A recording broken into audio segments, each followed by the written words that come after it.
Alright.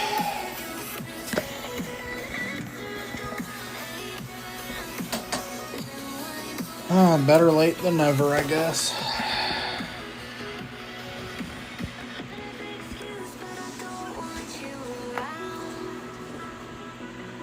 I guess that's what we're going to tell ourselves.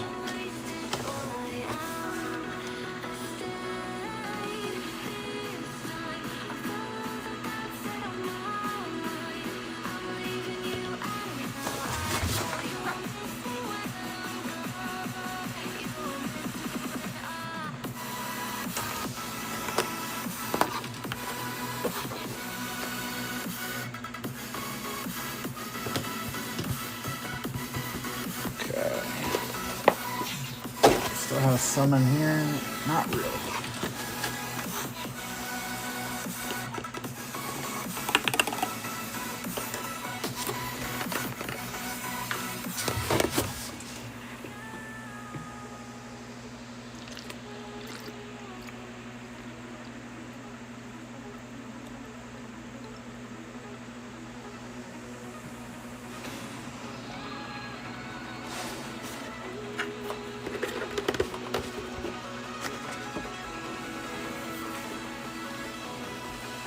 Okie dokie.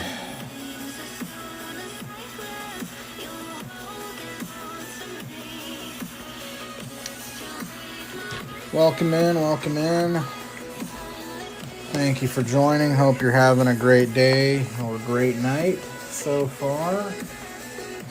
We're just getting ready to continue painting these Night Lord kill team members.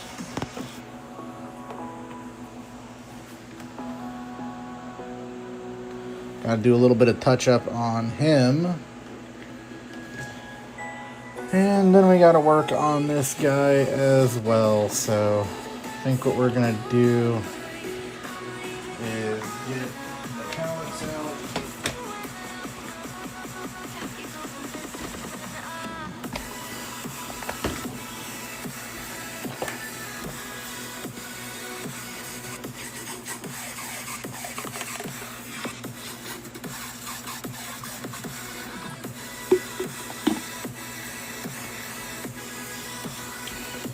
All right.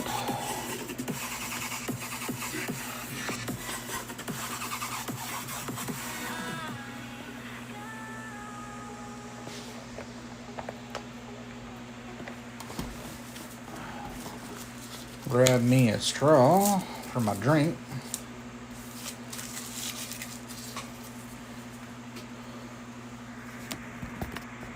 Okay, I think that's gonna be hopefully a decent angle for the live. Okay, so we need, I believe you were bronze? That's what we're gonna, light bronze. Yeah, it was bronze, okay.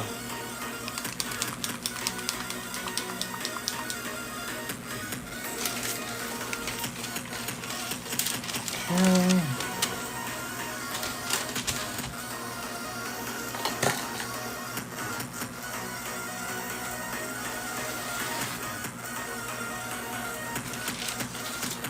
Well, that was a little small, but we'll work with it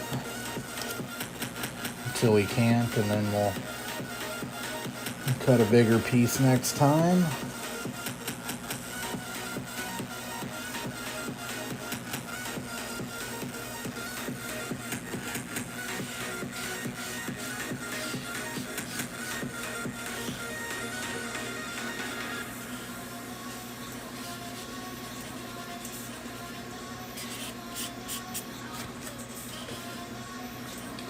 All right.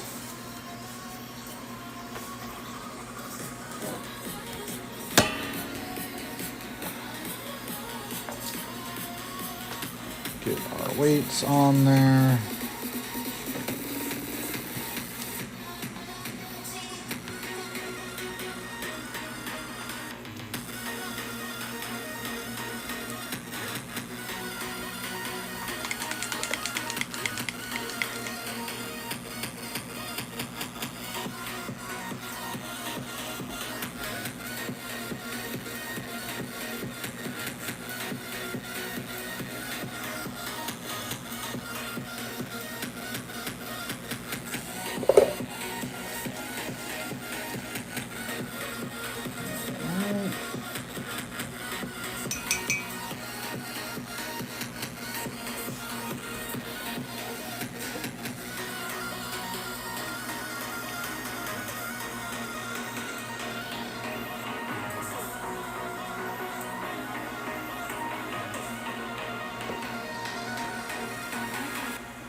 There we go. Alright, cool. He's all touched up.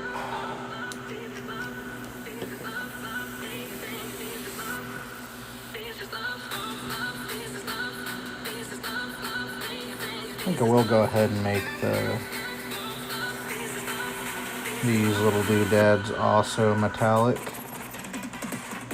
Will also be this bronze. I think that'll look good.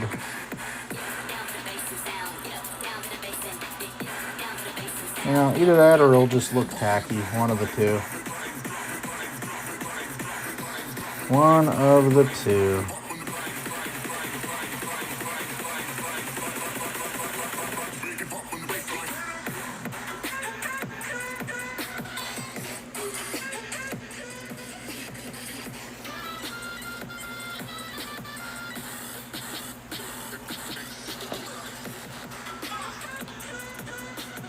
No, I think that looks good. I think that carries the bronze all the way up into the top part of the miniature, which is, I think, a good thing overall.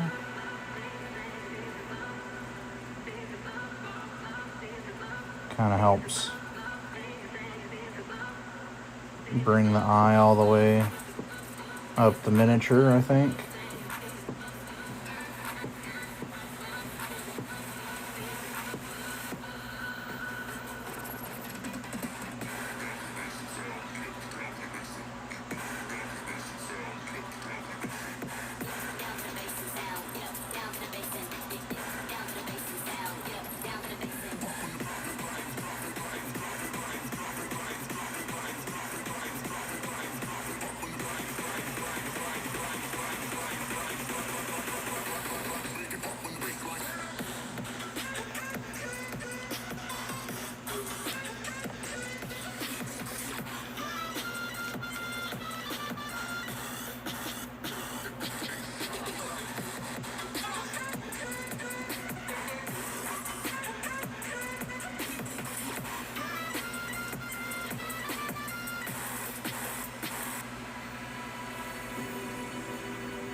This dude's gonna have to get fixed. Not sure how that one happened, but we'll get him doctored up.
I'll have to touch up that leather.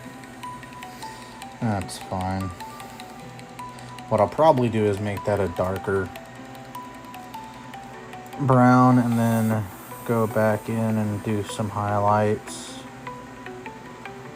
once that's dry.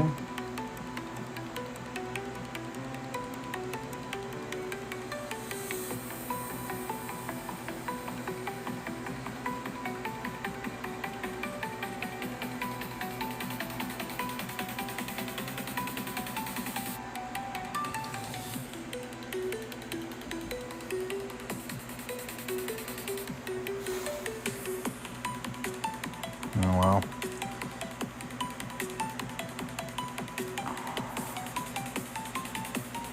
That's fine.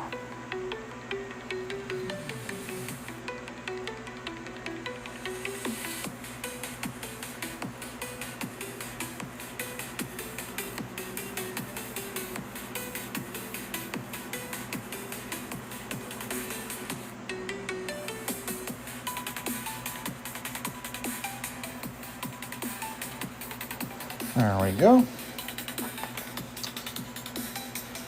Welcome in, welcome in. Hope you're having a great evening so far. If you have any questions, please let me know. We're painting up some Night Lord Kill Team members. Just finished doing some metallics on them. Now I just need to repair a little bit of a break point on this dude's wrist right here. I'm not sure how that came undone, but we're about to fix that wagon.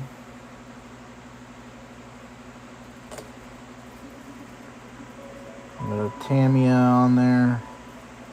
That should take care of that. There we go.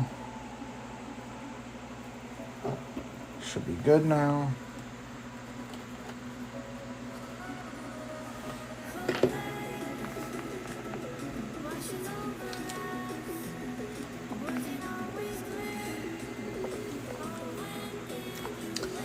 Okay.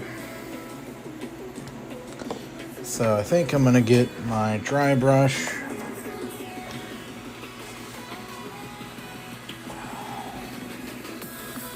Yeah, of course now I think, well, I should have kept that one, but what can you do, right? We're gonna just get our small dry brush. And we're gonna brush a little bit of silver onto these guns. At least onto the Melta, just to help make it look a little bit more realistic.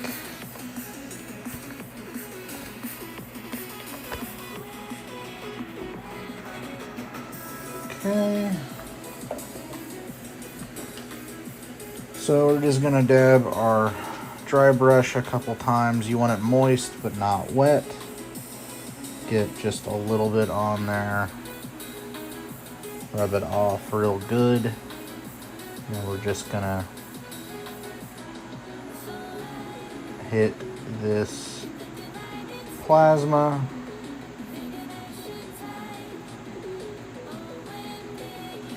Just give it a little scuffed up look. I think that looks pretty good. Just give it a little bit of a sheen and reflection. Then we're going to do the same thing on this Melta here. We're going to get a little bit more silver, rub that off, and then we're going to just hit those raised areas of the Melta. Like that.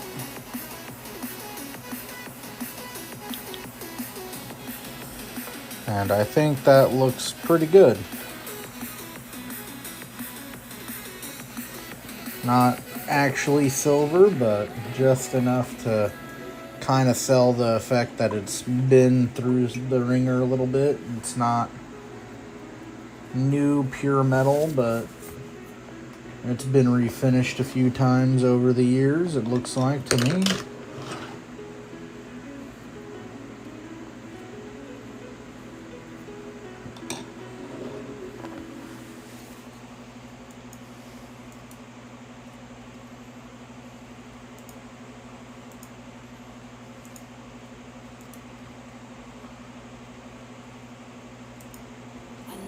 There we go. All right. And now I think we're going to work on this OSL. I want to try it. I always say this, and I always regret it. I always get my airbrush. But we're going to try doing this with just regular acrylic and dry brushing. See if I can get it to work. Definitely want to try it on this one just because it is so close to the miniature's body itself. I don't want to use an airbrush if I don't have to and overshoot a lot of the detail. And granted, I guess that OSL would make some sense, but at the same time, I'm trying to keep this, as crazy as it sounds, relatively dark, but this is definitely some of the brighter Night Lords I've painted in my time for sure. So we're just gonna go ahead and get that bright white up into the actual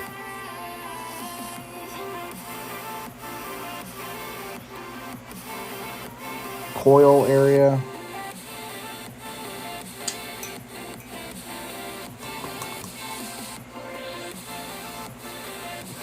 Of course I did.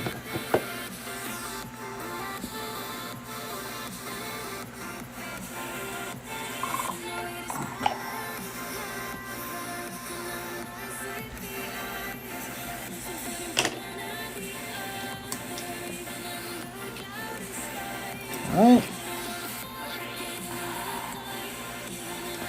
And I'm not going to get too worried about if the dry brush still has any silver particles in it, just because that area that we're going to be dry brushing is already dry brushed with a silver, so I don't see a whole lot of point actually getting upset about it.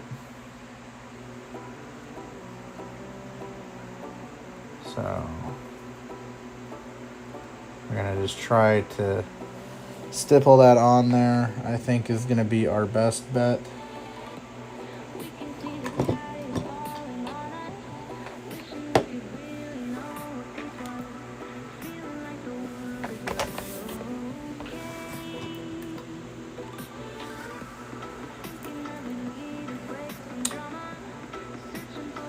Okay.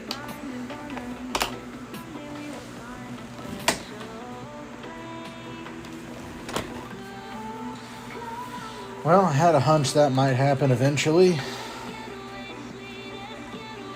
That's why they made super glue.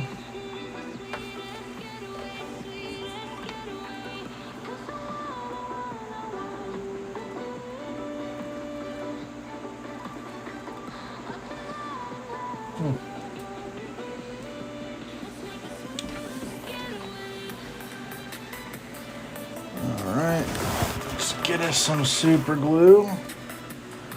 I'll fix our dry brush.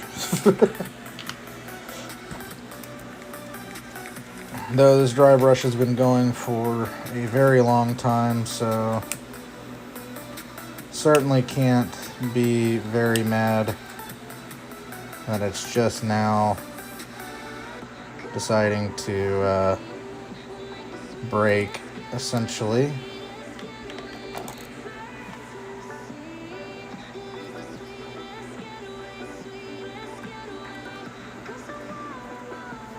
Alright. Super glue to that surface is very reactive, so it is grabbing it pretty much immediately, which is great. Alright, let's get some fluorescent red.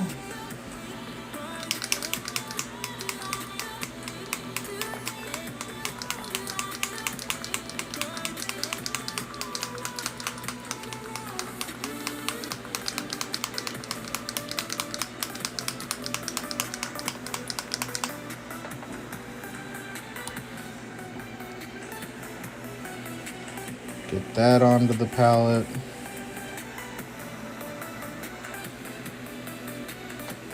There we go. Get a little bit of moisture in our brush. We're gonna just work that around until we get a nice consistency of our fluo. You can kind of test it on our hand there, which that looks to be good. And then we can apply that to the white areas, and those white areas will be very vibrant, and then as you go out, it'll kind of drop in vibrancy, creating that OSL effect essentially. I'm gonna say you don't have to be super careful with the application here in this area, just because having that spillover is kind of what you want, really.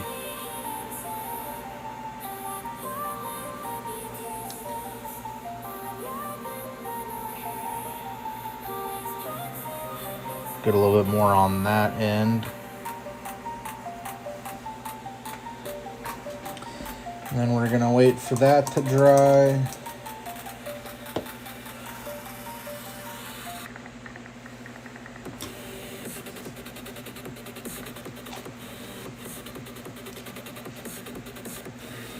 While it's doing that, we'll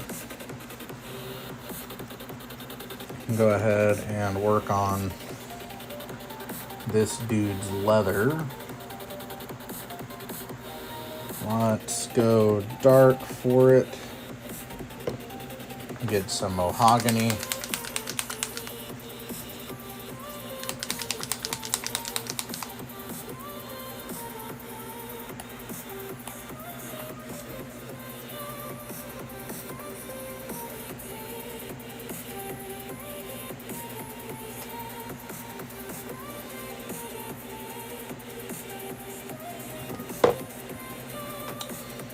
Okay.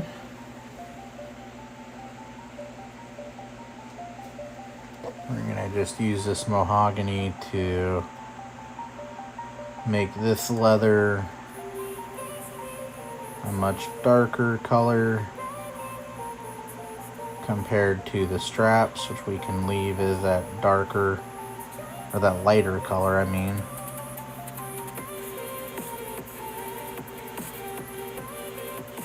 Plus, they'll give it some contrast too, so, you know, that's not a bad thing at all.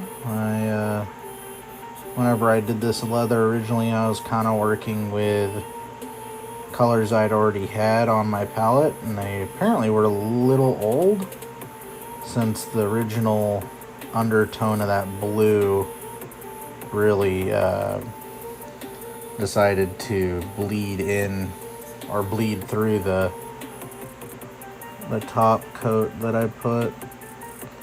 Either that, or I didn't realize how thin the paint was at the time when I applied it.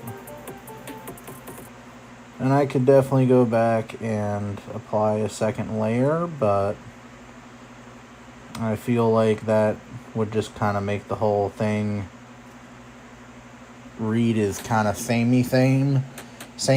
So at least with this, it's really differentiating that strap of light brown and the actual holster of a dark tanned brown. So I think that will work pretty well.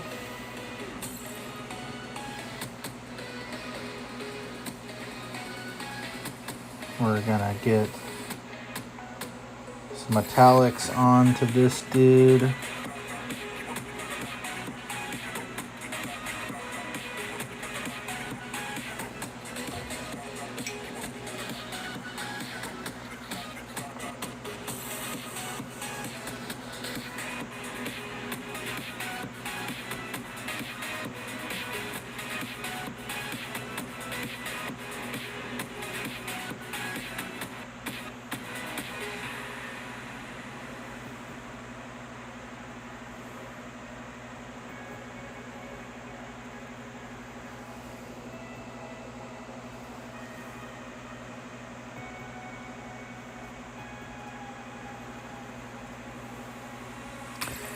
I'm not entirely sure why, but I'm kind of imagining that bit there as like a plug-in for a like prosthetic hand that maybe the Marine had at one point before the Night Lords got a hold of him.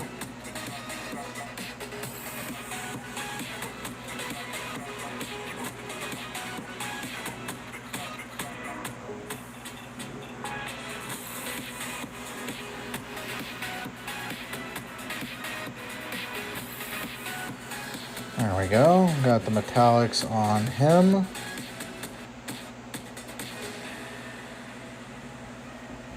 I think while I'm here, I may actually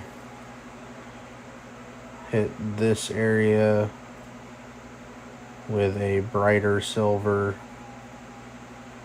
just to kind of help break up this whole stick of just dark silver.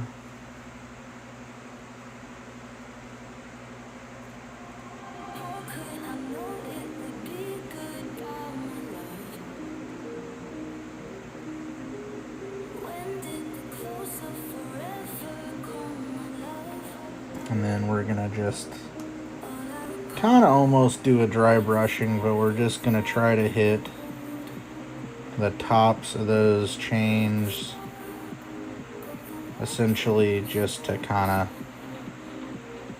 give a little bit of visual interest.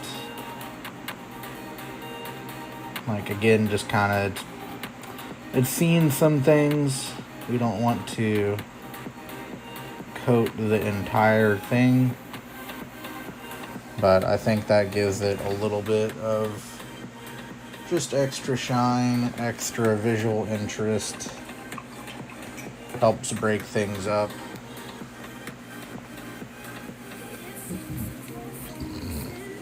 Excuse me.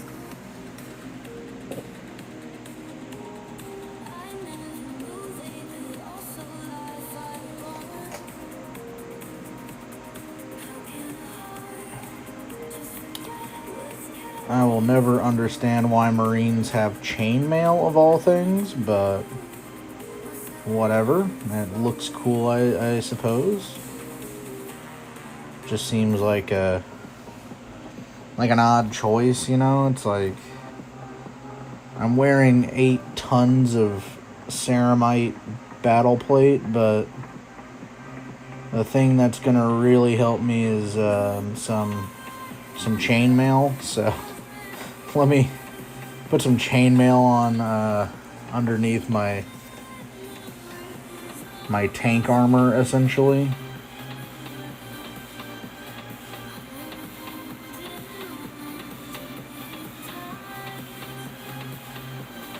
You know, it's just a little weird. I'll say, like, I don't quite get it, but you know, whatever. Whatever you want to do, GW, I guess. I can't really fight you on that. Alright, now that we've given that fluoro red enough time to dry, we can go ahead and get a orange.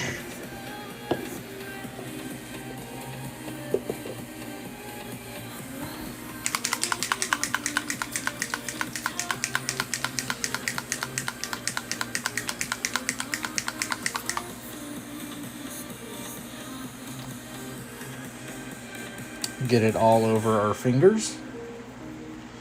That's always good. You know, that's how you want to make sure your paint is good. Just get it all over your hands.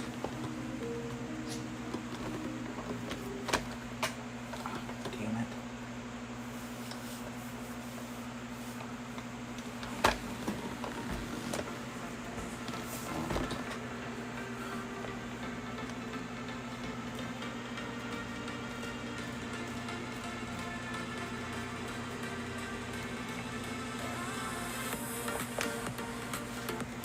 Whatever.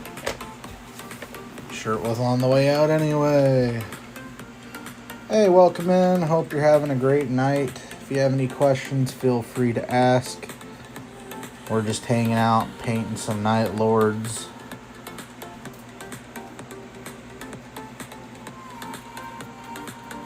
Right now we're working on some OSL.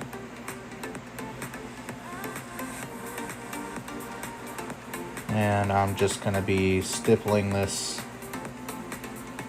onto the coils to really help get a nice transition from that red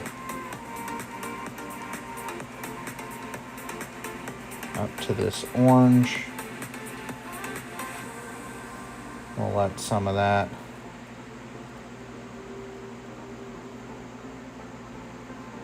come out as well.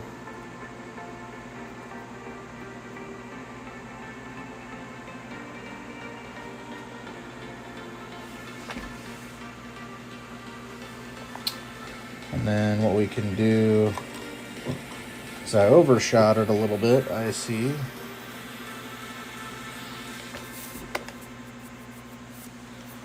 What we can do is come back in with a little bit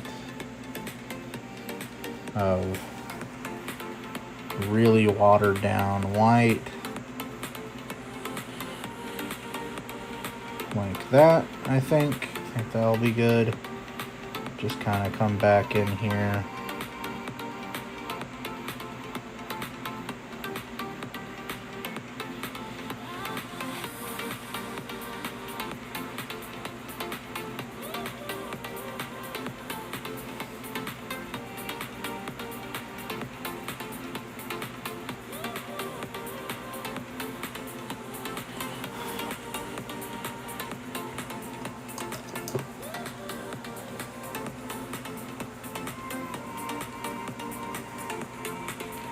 Get some more of our red. We can just kind of bring that red back in on the edges instead of having that orange be that far out. We really want the red to be on the outskirts.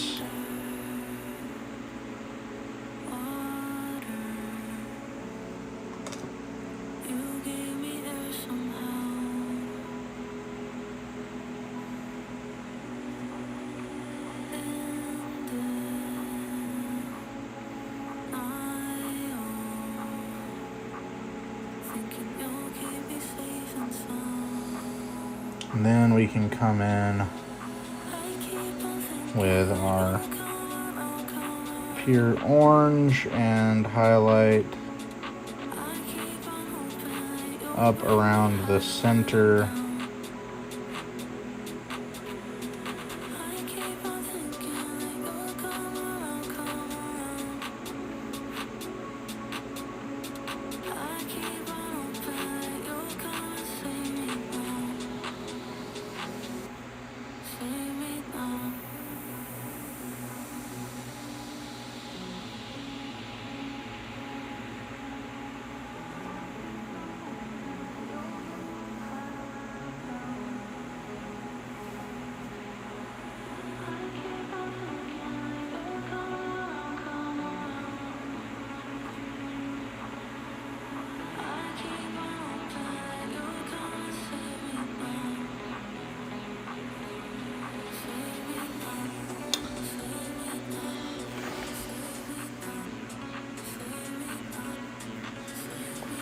Like that.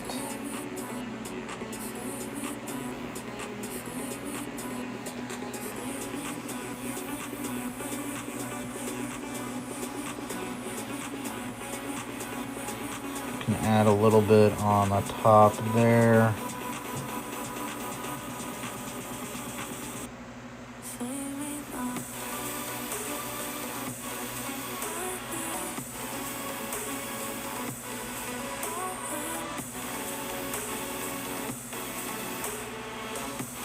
Just kind of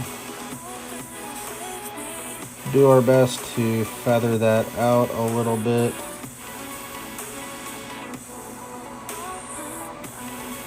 That way it's not overpowering anything.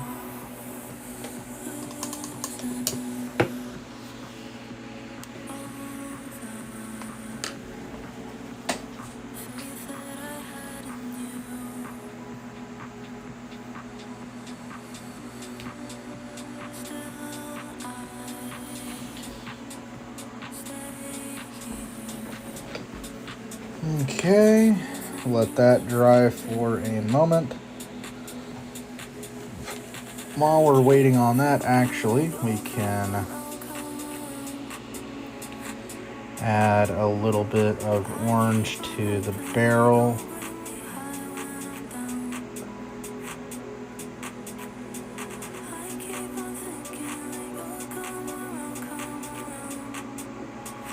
Try something a little bit different here, you know.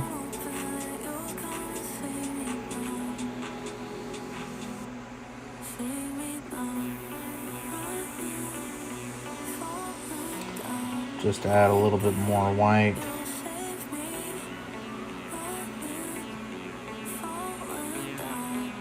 Just kind of try to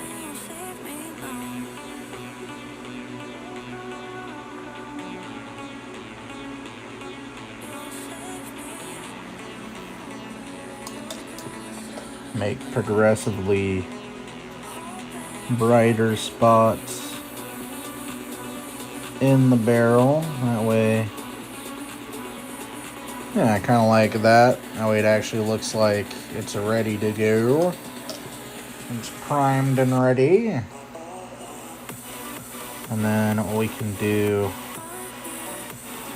is get really thin down white. We can recess shade right across the bottom of the coil.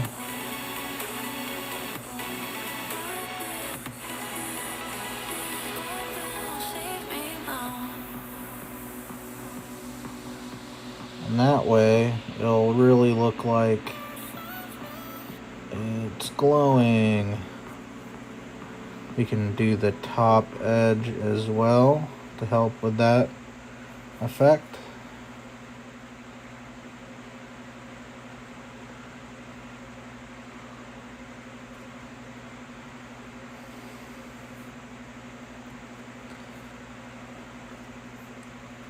We can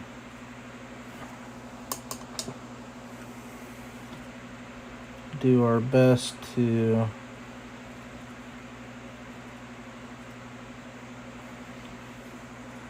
well, in this case, we're going to take some of the orange and just bring it back in over those coils.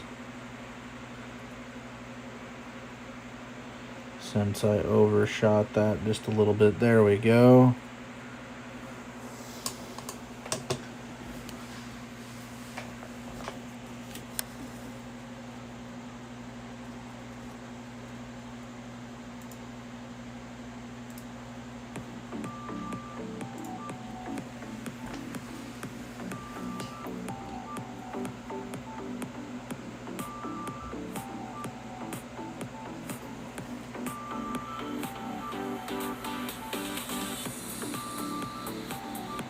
When you're doing these little highlights, you always want to be making sure you're wicking off excess onto your like a paper towel or your finger even, like I've been doing, to make sure you're not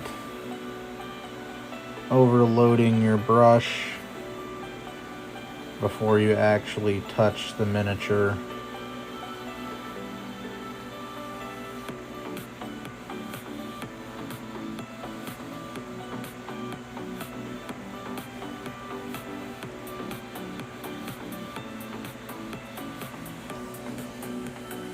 But yeah, that's gonna be our simple OSL for that guy, I think. think that looks pretty good. Hey, welcome in, welcome in. Hope you're having a great evening so far. If you have any questions, please let me know. We're painting up some Night Lords. We just did some easy non-airbrush OSL. Oh, well, I say easy, but definitely non-airbrush OSL. We've achieved that. That I assure you. We've definitely achieved that.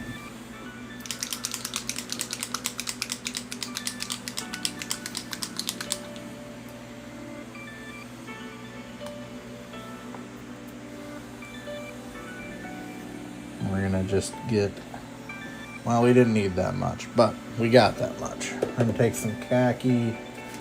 We're gonna get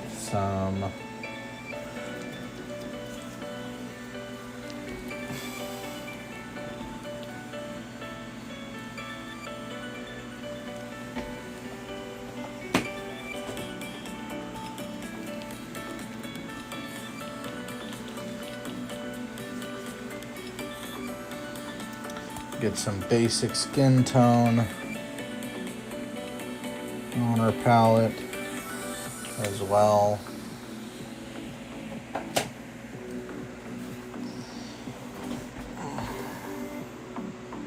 And with that khaki, we're just gonna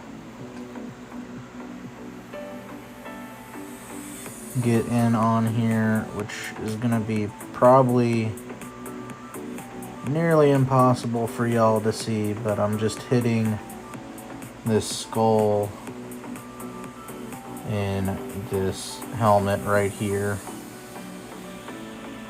I want to just get a little bit more highlights on him, on our Blood Angel.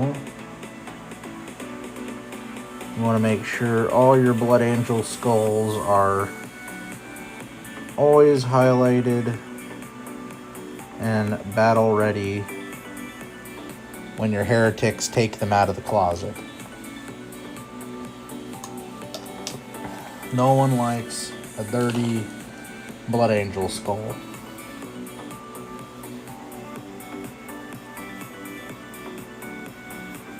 Swear that silver is so dark it just looks unpainted.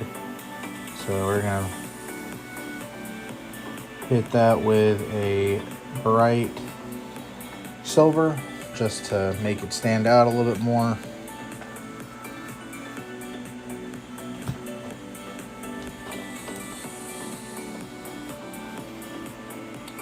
We're going to take this fluorescent red and just hit that medallion's eyeball right there. There we go. Small, easy touch, but makes it look a little bit better in my opinion. And that highlighting on the skull helped a lot, which is nice. So now we're gonna move over to painting some flesh.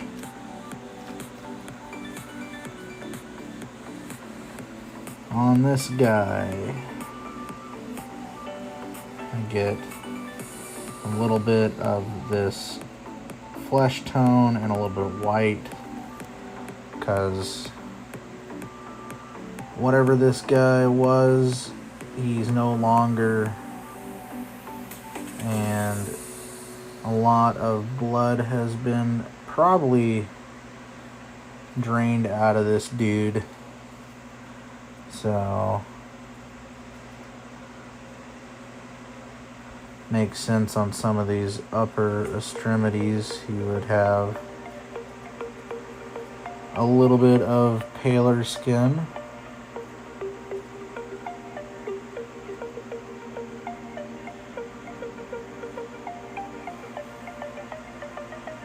I think he'll go well with the distress skin that I've already given him.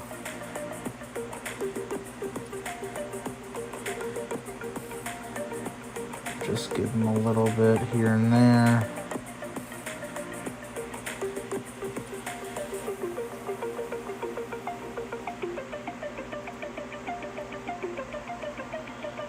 Yeah, like that. That way he looks a little bit more worse for wear. And then I think what we're gonna do,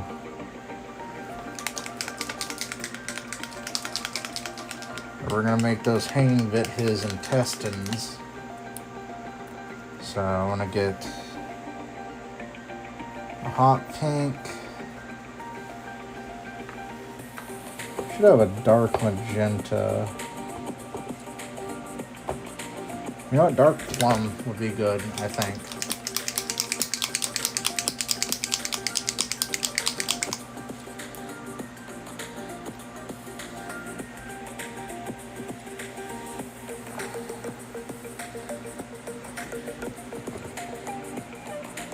Dark plum, and then I'll use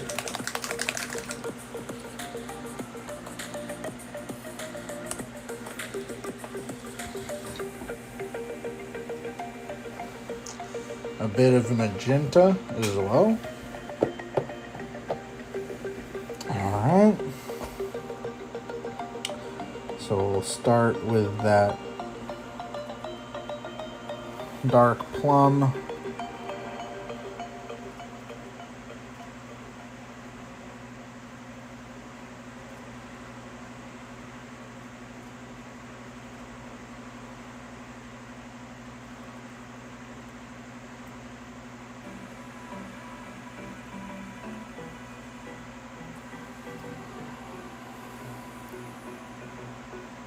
On the back, we'll just leave that as dark plum since that's always going to be in the shadow from their viewing angle anyway.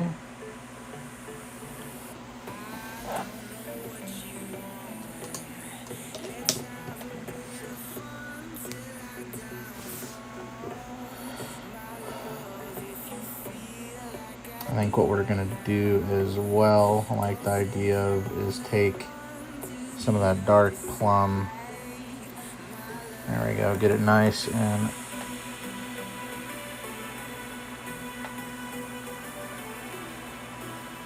watered down into a glaze. We're just gonna pop that into the eyes so that way they're in shadow.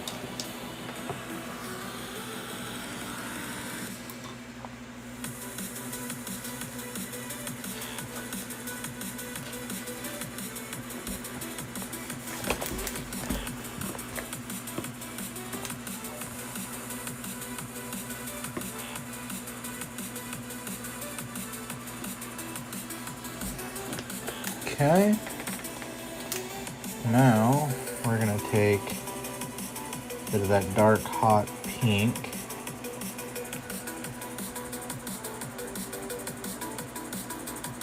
We're gonna do our best to make little striations.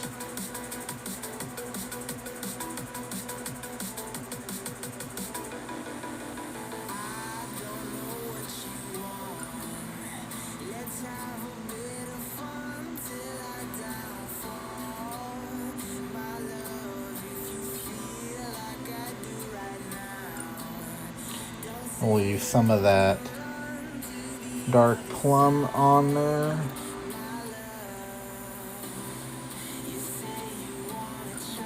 Keep that in the shadows,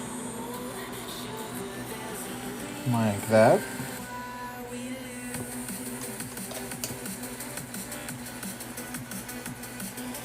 And then we're going to take a little bit of this magenta, and we're going to try to hit those same little striations, but even smaller.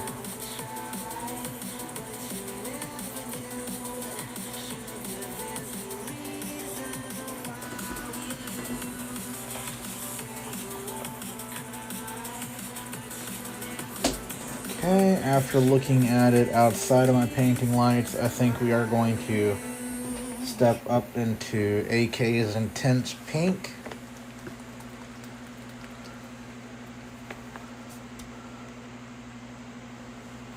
This will be basically dot highlights, but I think this will take us a little bit closer to what we want. That way it pops a little bit more.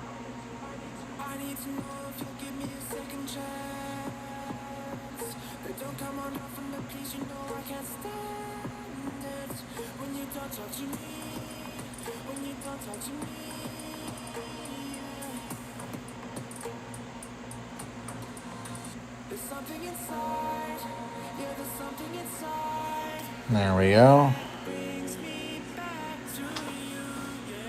Oh yeah, no, that's looking much better, I think. Alright.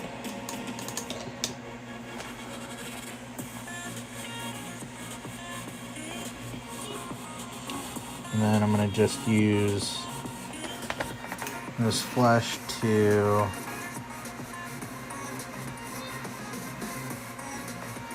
clean up a couple areas that I noticed that we got a little bit of silver.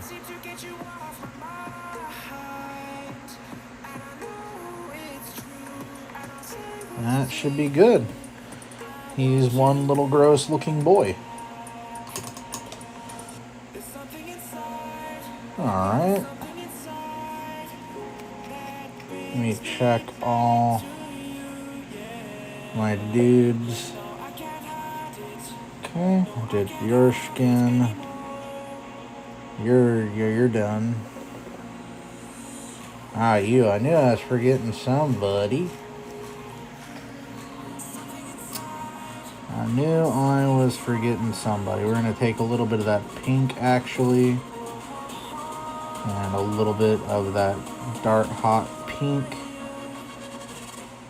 And just mix up a little bit of a brighter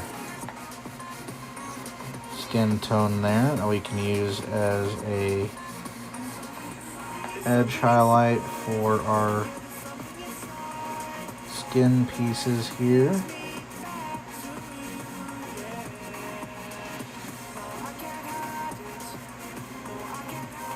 And anytime I do edge highlights on stream or a live over on TikTok, I always try to remember and tell people, if you're doing edge highlights, try to use the side of your brush. That's always going to give you a little bit of a cleaner edge highlight. But when you can't do that, then there's really nothing to it but a lot of practice and using the tip of your brush as best as you can. Alright, cool. All their skin is highlighted. That was the only one I really had left. So, alright, cool. What we're going to do now is we are going to go ahead and pick out some heads for these guys.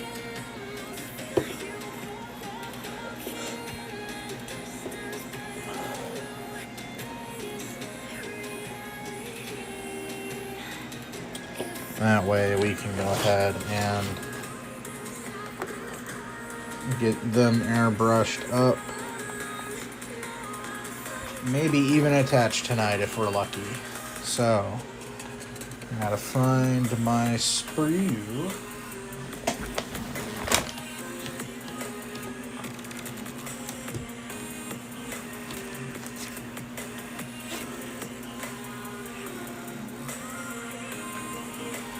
And of course, when I need to find it,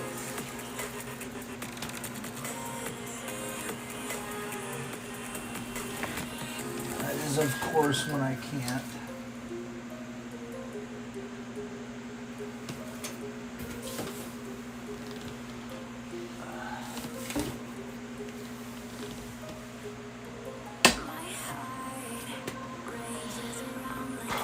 What did I do with it?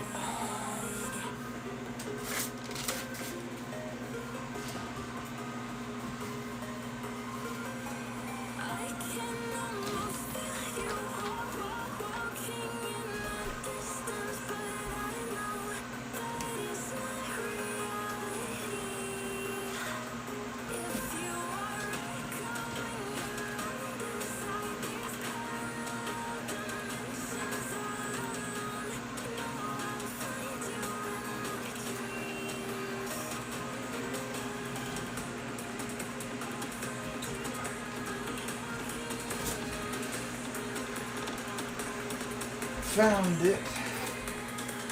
It was hiding, which I understand I'd probably be hiding too. Alright, so we have some pretty cool face options. And by pretty cool, I mean we have a lot of helmet options, essentially, which I'm totally fine with. I prefer helmets anyway. So I need 5, 2, 4, 5, yeah. I think at least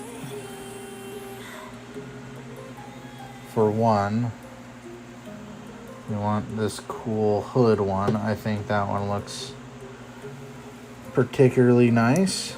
I'll get that one.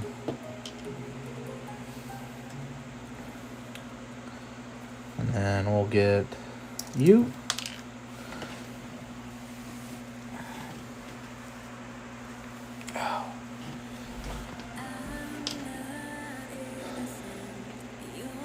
Drop it on the floor like a champion. Alright.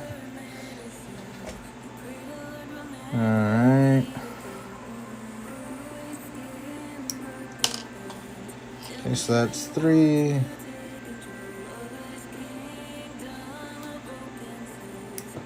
4.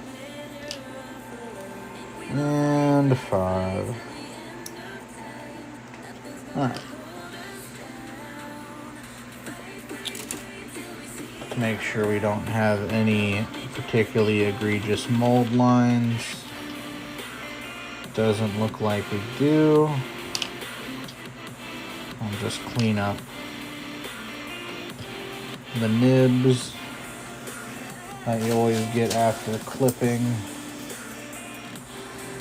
Those are always so much fun.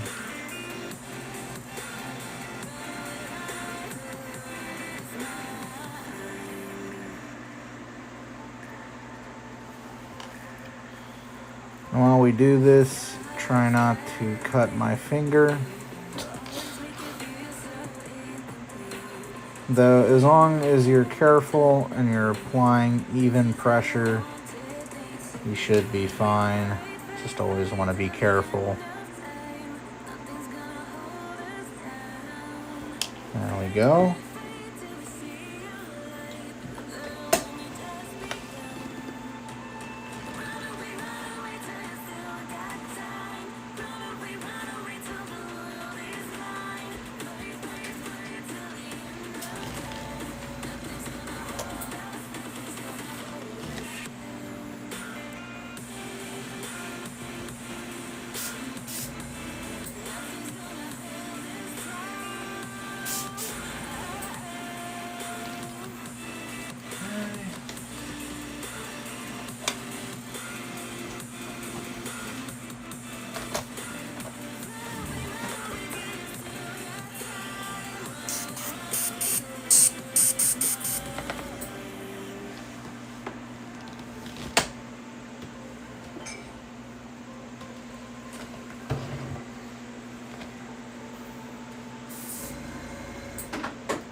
clearance pot all cleaned up.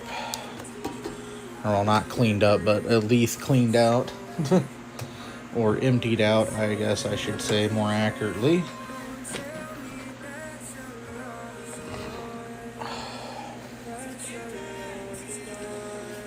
Alright. And we're just going to get some blue tack malleable again.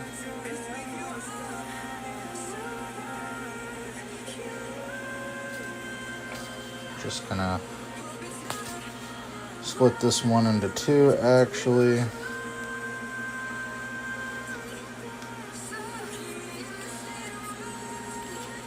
We'll do the same with this one.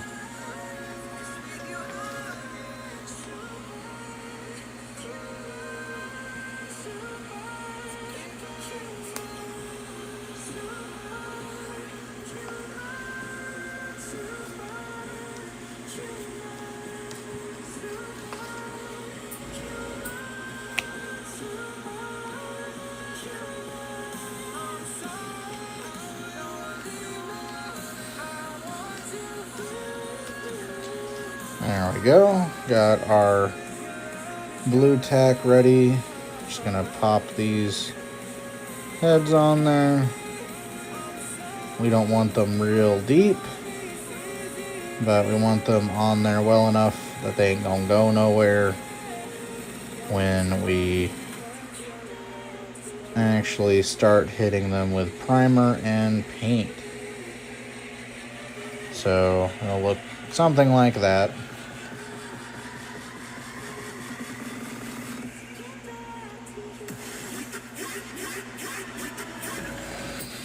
Okay.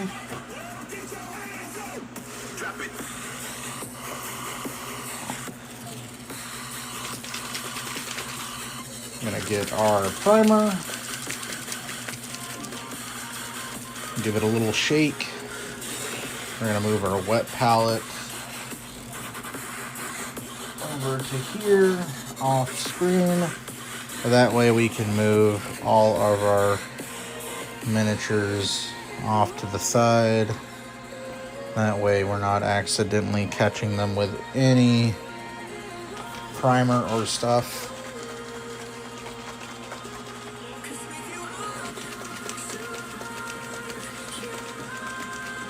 And for a primer, I am using Badger's Stynol Res. I feel like they're one of the best airbrush primers out there. So that's what I always use. And we're gonna use just a drop of flow improver in the airbrush to make sure things move as intended.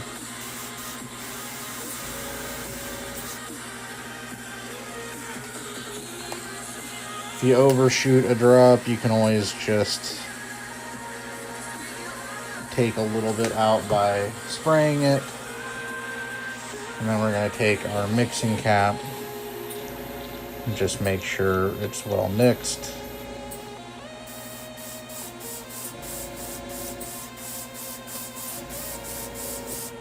Always like to do a little bit of a test spray on something, whether that be my hand or something else, just to make sure we're actually getting paint or primer through the airbrush without issue.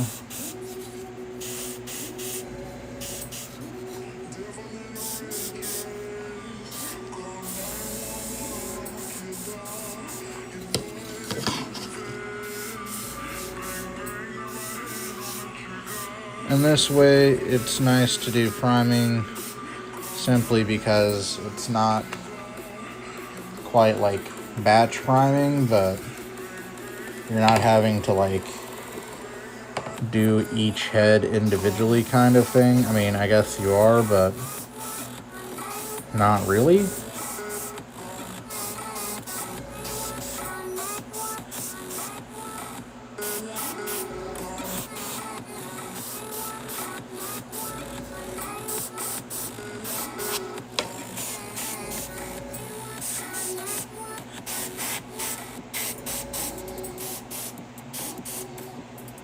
We're not trying to just blast the miniatures with primer, so I'm just doing very short burst with the airbrush. Make sure we get full coverage, but we're not dousing them in primer either.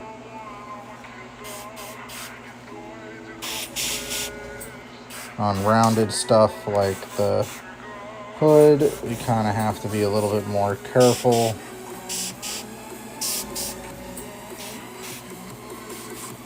There we go.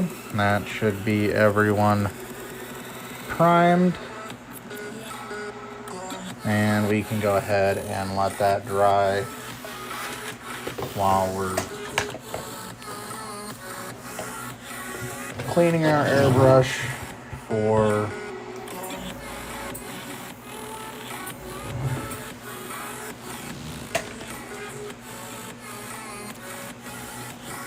the next step.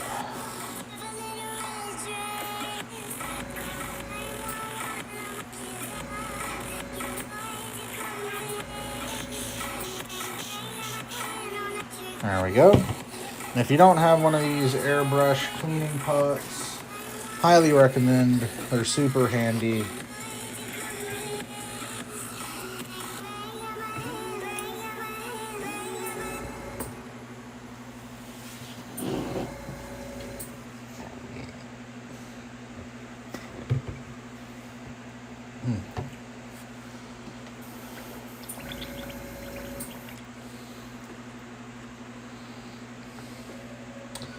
We're just gonna get a little bit of alcohol. That way we can get our cup completely clean. I know it's really not necessary, but I much prefer to have a clean, nice airbrush cup. That way I always know what paint or primer I'm moving out of and moving into. And isopropyl alcohol will clean that up in no time, which is super handy. So while you want to make sure you completely rinse out your airbrush if you run isopropyl alcohol through it, it's very handy to have around because it will eat through that acrylic really quickly, or that primer or whatever you may have in your airbrush at the time.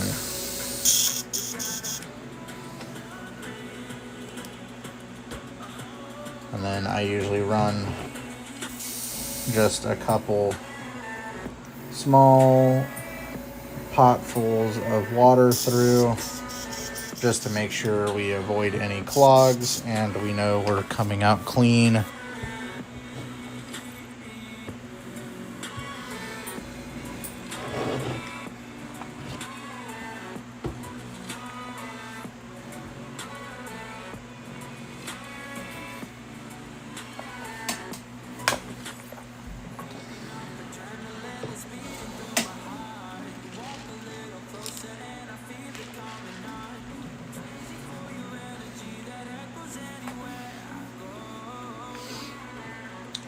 But I think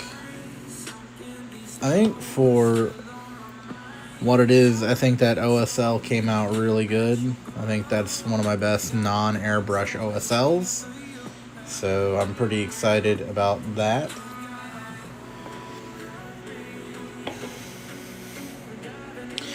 And I'm excited to have everybody joining the squad. I think my leader looks really cool so far. And granted, with the airbrush, you do get a little bit more smoothness with that OSL, but I think for something that's like right up against somebody's chest, if you really like the undertone for that, it's kind of hard to justify doing a airbrush OSL and potentially messing up any of the armor underneath. So That's why I opted to go ahead and do non-airbrush OSL. But I'm really happy how this dude's turning out so far. I think he's cool looking.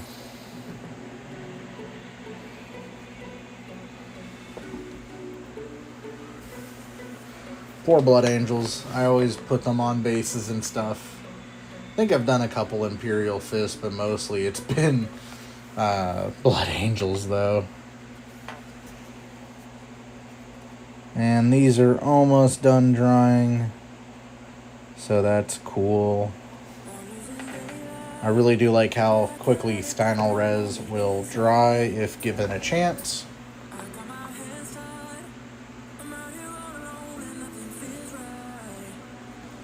So what are y'all up to while I wait for things to dry, basically? It'd be nice to know I'm not talking to myself, but, you know, if I am, well, so be it.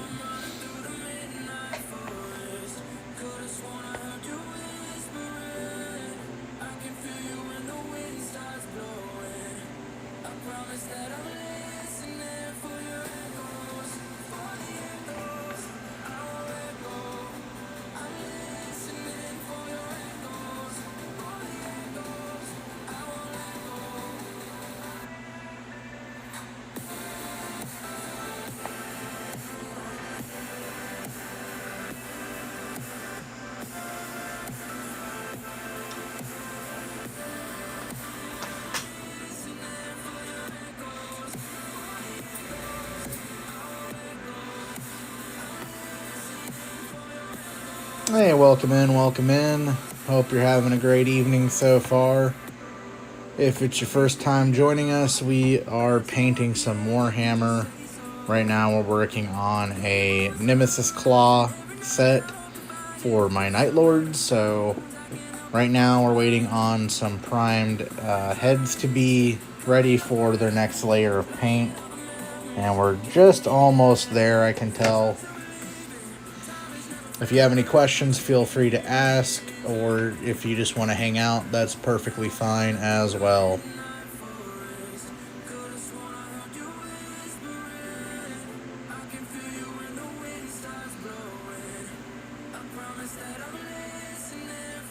Hey, Zach Schultz, welcome in. How you doing, man?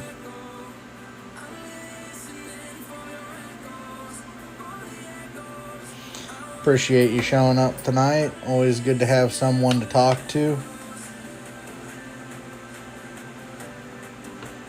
Sorry, it's a little bit boring at the moment. We're literally waiting for paint to dry, or in this case, primer. But what are you up to, man?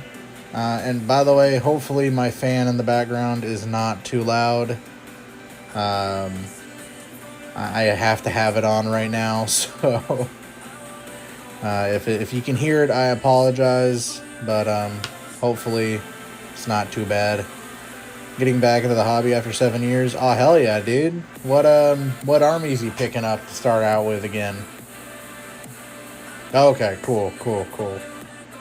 That's good to know. One day I'll have like a professional setup where I can like audio monitor and stuff like that, but till then... Hopefully next year sometime. I'm kind of new to Twitch, so I don't have all the fancy gear yet, but once we get a little bit more momentum maybe, and stuff like that, we can get a little bit better. Painting Eldar for a friend to get some practice. Nice. Dark Eldar or regular Eldar? And that's cool, though.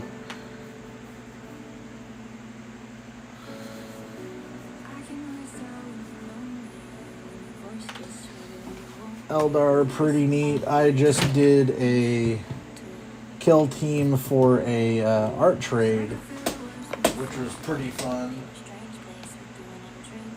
I'm still waiting on some of the miniature to get in, but we got to keep our leader for the Dark Eldar, and this is him there. I went with like a synthwave, retro, pink, purples, teals, oranges. Don't mind the freehand. My freehand is not the best, but I tried, so it's not terrible. But you know, if you never practice, you'll never get better. But here's some of the other ones that we've gotten in from other artists, which are super cool.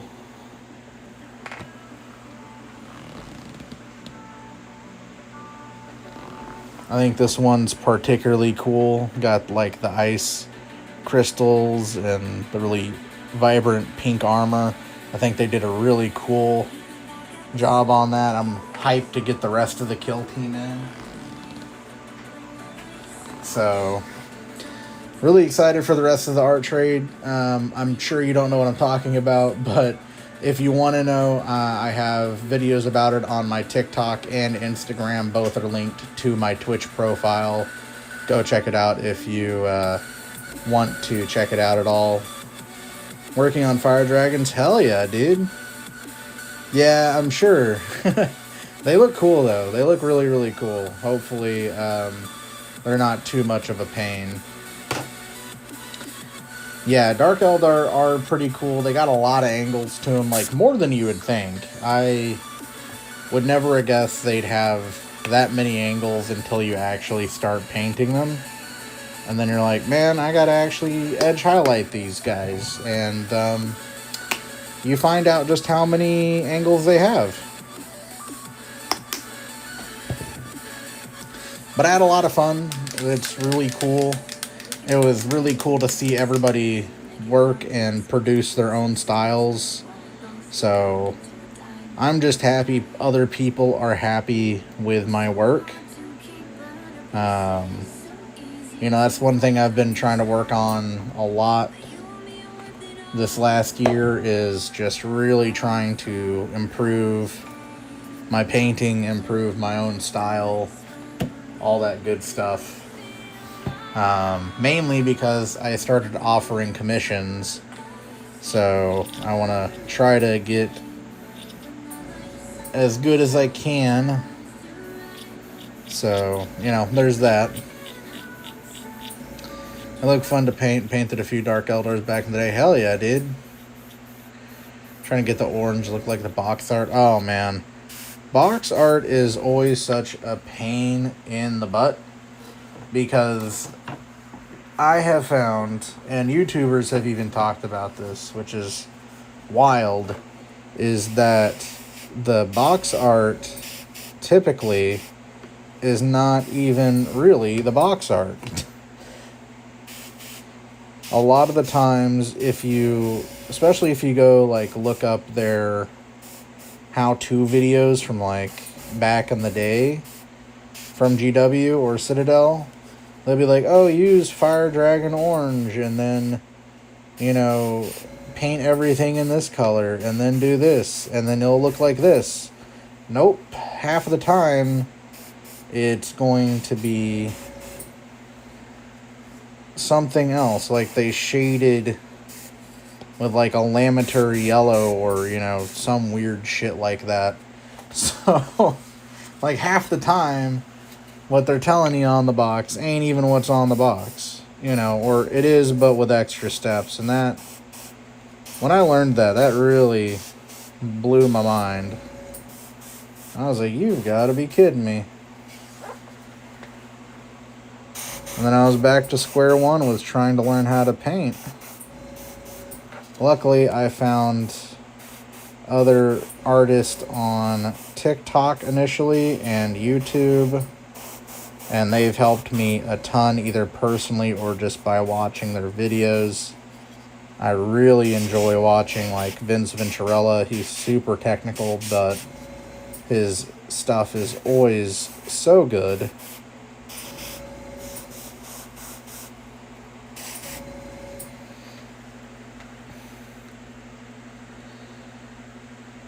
Yeah, right. Yeah, dude, I feel that. So, like, I love YouTube. It's great. It's got a lot of good information on there. But you do kind of have to sort through some of the BS, unfortunately.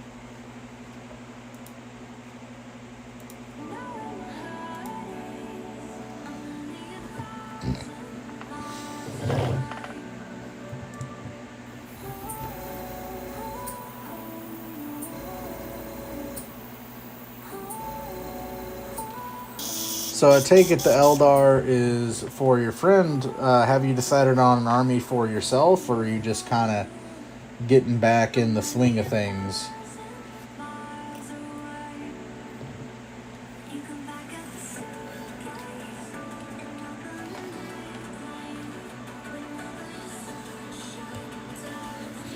Like, learning exactly these things, yeah. For sure. Well, I highly recommend checking out Vince Venturella. Again, super technical stuff, but I think he does a really good job of explaining a lot of high-end techniques. And like Ninjon, Miniac, there's so many people. Oh yeah, no, there's a ton of new content compared to pre-2020. I started in the hobby in 2012, 2011, and there was like basically nothing. And the only real knowledge I had to work off of was from the local store owner that got me into it along with my best friend. And if he's watching this somehow, no, I say this out of love, but me and my friends we dubbed it the Sidney Jones method, and we say that out of love. But basically, all it was is like what we didn't know at the time, but is just bare bones battle ready. It's 3 colors and a wash, or 3 colors and like that's it. Knew nothing about varnishing, didn't know edge highlighting, didn't know volumetric highlighting, none of that. I just knew 3 colors and you're tournament ready. So that's where I started. And then once I got introduced to the world of YouTube a couple years later, or even like White Dwarf, I saw professional paint jobs. And it took a long time for me to get out of my own head about it. Because you see those things and you're like, wow, that's what a painted miniature can look like. And mine don't look anywhere near that. Been on and off since 40K 1998. Hell yeah, dude. Yeah, I didn't get introduced to it that early. I wish I had, though. Like, there's so many people I talk to and they have like awesome like childhood stories about like their dad getting into it with them, or best friend groups back in middle school or something, and it just always sounds so cool and fun.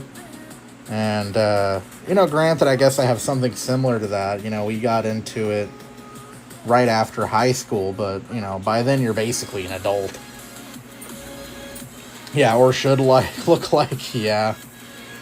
And I feel like that pressure is even more so now. Like, I run into new painters, and so many of them get stuck into that loop as well, even more so now, because we're constantly hooked into Instagram, Facebook, TikTok, Twitch, or whatever, and not that that's a bad thing, but I feel like a lot of people don't take it with a grain of salt.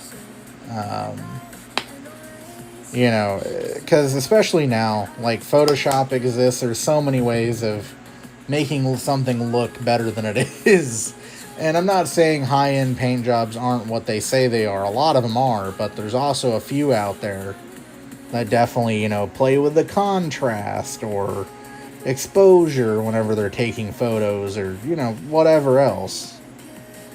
And it quickly blurs into something else.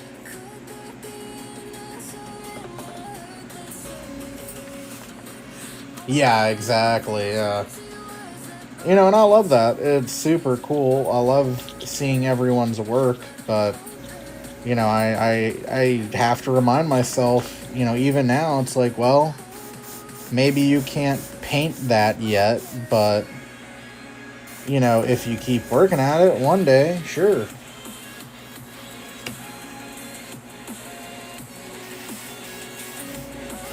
And you know, at least now I'm a lot less hard on myself, and I feel like what I can produce is 1,000 times better than what I could do in 2011, 2012. So, you know, it's hard to get mad whenever you've made a lot of progress. But hopefully I'm not sounding too preachy. I just talking about my own experiences.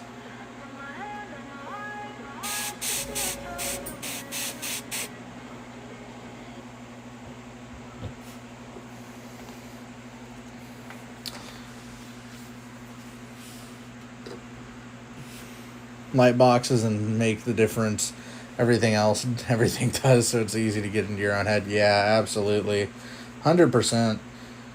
Yeah, light boxes help a lot. Good cameras. I mean, you can do a lot with, you know, like your phone, don't get me wrong, but when you get into like the Canon DXLRs, you know, 500 X2, you know, 96s, you know, you're definitely in a different ballpark at that point.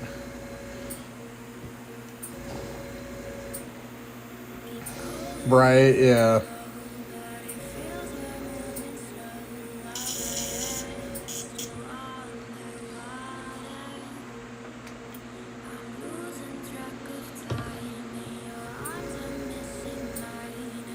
But anyway, I'm just happy to be painting some Night Lords,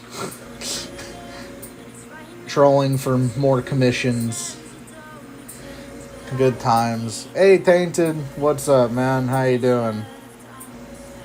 Ah, hell yeah, Night Lords were your first army. That's what's up. Mine was actually Tau, and then I had to move, so I ended up selling my Tau. And then when I got back into the hobby, like 6 months later, after I got financially stable again, I picked up Chaos. And then I read the omnibus for Night Lords, and that was kind of it. I was sold. Tired? Yeah, dude, I bet. But hey, you're making that money though, Tainted. How's the commission going? Looking to do World Eaters and Black Legion after Eldar? Dude, nice. Speaking of commissions, if you're looking for anything or just more grim dark awesomeness, please go check out Tainted Studios. He's a good friend, and he does really, really awesome grim dark style work. Just iron out test scheme. Nice. But yeah, no, World Eaters, I'm looking forward to myself. I'm hopefully going to be starting them sometime after the new year. Assuming I can get some good deals. I have a buddy of mine that's supposed to be selling the Combat Patrol magazine stuff to me at a good deal, so I'm hoping that'll go through, and then I'll just pick up probably like a holiday box or something, and that'll be cool. I also need to focus on my Sisters of Battles next year. They're really lacking, but one thing at a time, I guess.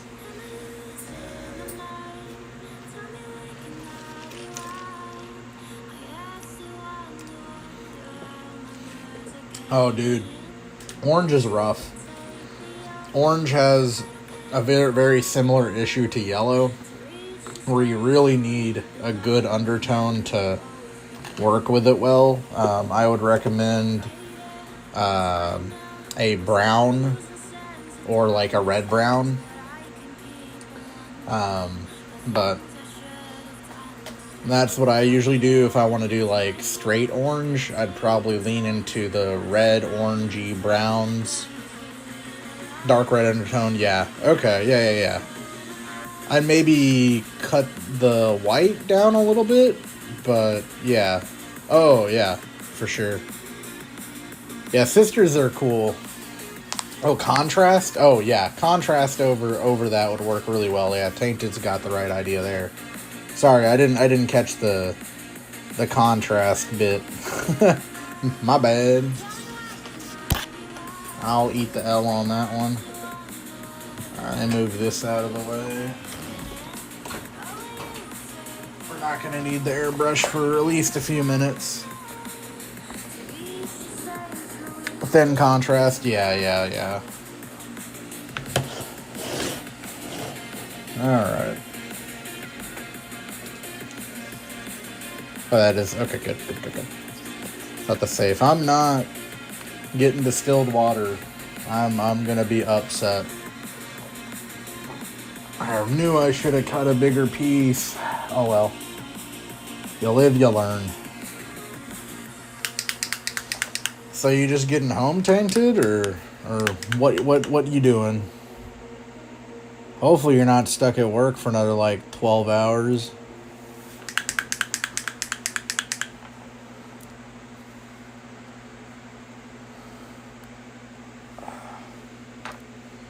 Alright, I think we can fit that in like right there.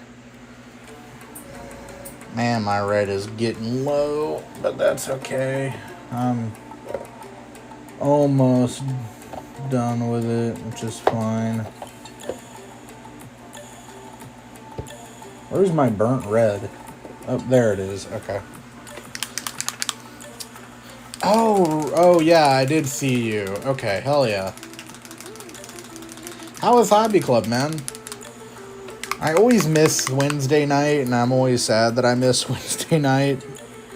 One of these days I'll make it, but I always get caught up with family stuff, so I always miss it.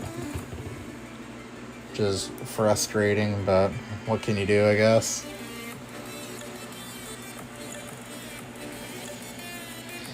Haven't tried Zenithal yet. Just got an airbrush when it turned winter. I'm excited to try it though. Zenithal is a great technique to do after priming. Really helps get those undertones set up, especially if you want a brighter coat to come afterwards. Because what that Zenithal will do is really help either contrast paint shine, because you'll get that natural gradient, or even if you're using a standard acrylic over that, it'll really help get that acrylic top layer to be a little bit brighter or take on the hue of that undertone if it's thin enough. Though if you're doing airbrush base coats, it'll probably be thin enough, so you shouldn't have too much of an issue with that. So I really like zenithaling my miniatures. The only time I really don't do it is in the case of like now. Normally I'd even zenithal the heads, but I really want the blue and the reds to be a bit more dark, so I'm going without it.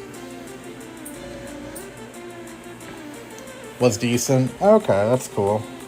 Yeah, I never really get a feel for the crowd on Wednesdays. So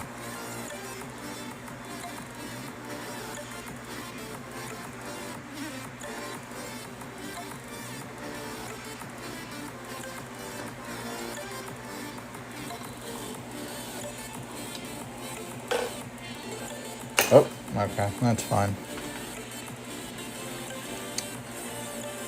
Yeah, for sure. You can also do that as well. You can, what I've done in the past, especially for like non-metallic metal, is zenithal from the direction that you want your non-metallic metal to be from, and then take a picture of that, and that's your highlight map. So that's another great use for that. Tainted is 100% correct. Trying to copy the box art. I'll be doing acrylic instead of contrast to speed paint for the most part. No, I believe in you. I believe in you. Box art's a good place to start. I did not start there. Well, at least not box art. I started, my real painting started with my Chaos Army, which has all been repainted to be Night Lords now, but I originally did it as Black Legion because I was like, what's easier than black, gold, and like red eyes? Little did I know, Chaos Trim is, well, it's a whole nother thing, all of it itself. So I quickly learned that, yeah, it may only be 3 colors, but those 3 colors will kick your butt.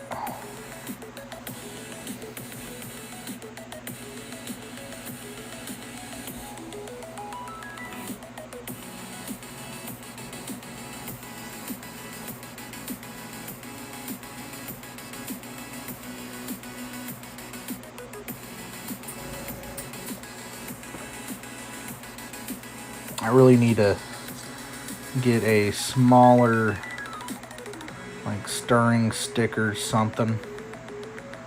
But whatever. This is way easier than trying to paint them when they're on bodies.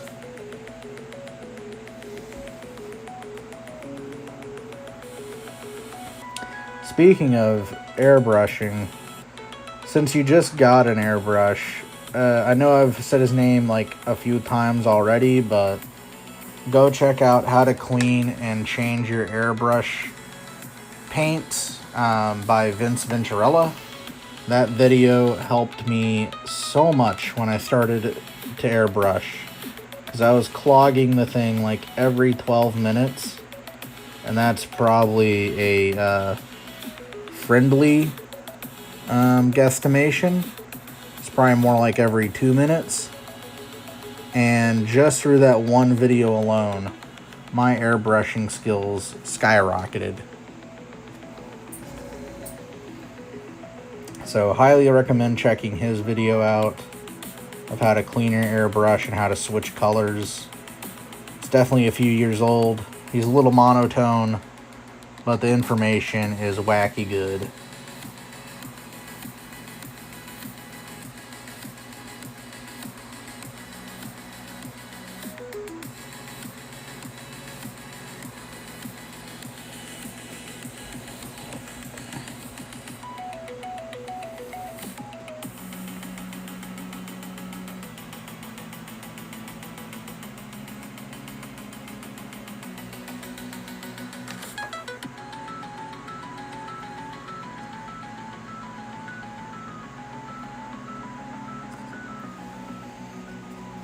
Nice, nice. Yeah, he's really good. I like his videos a lot. He's, if I remember correctly, a multi-time Golden Demon winner. So, like, he definitely knows what he's talking about. Oh, no worries, Tainted. Take it easy, dude. Get you some good rest. Alright, I think I can go ahead and pop these onto some heads now. Onto some bodies now, without worrying about it too much.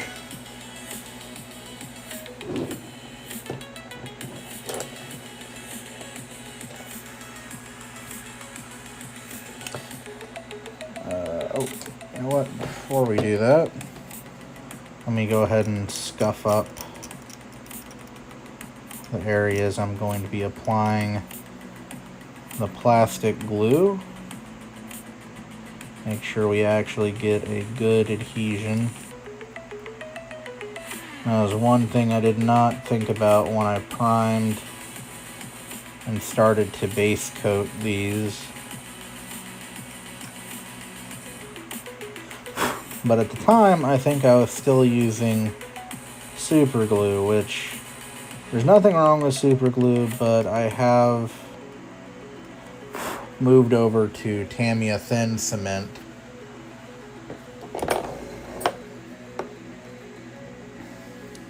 Yeah, I've used super glue for a very long time.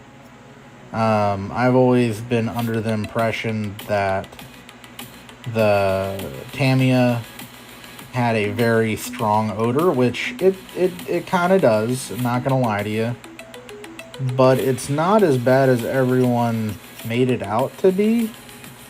Maybe that's just me, but it's definitely a learning curve. Like, I'm sure I could put it on the paint and it's basically acetone. So, like, I'm sure it would eat through the paint anyway, but I just want to make sure we at least have some points of contact that are just bare plastic that I can easily get at as it makes the bond.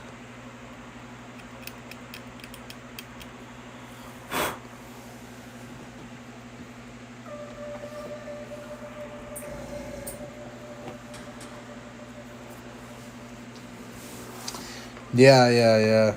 Pin everything. I usually don't pin a whole lot unless I really have to. So there's been a couple, like, Astra Militarum projects I've done for my Krieg that I've pinned. Just because I didn't trust the angle that they're sitting. Or points of contact. Like Sisters of Battle for, like, the Flying Sisters. I know those are going to have to be pinned. There's just not a whole way around that. Oh yeah, no. If you're doing metal models, yeah, you're pretty much having to pin. I had metal models. I had the old metal Abaddon. God, I think that dude's still in my closet, missing an arm at this point. I mean, shocker. I had the same problem as literally everyone else. Oh, Tau? Yeah. Yeah, I never had any of the metal Tau models, but I had the old clunky plastic ones, and those were definitely something. Alright.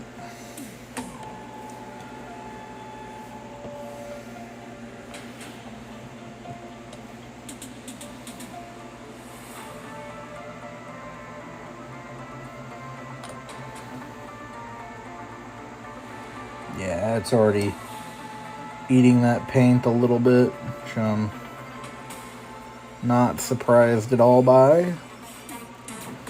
Yeah, and that's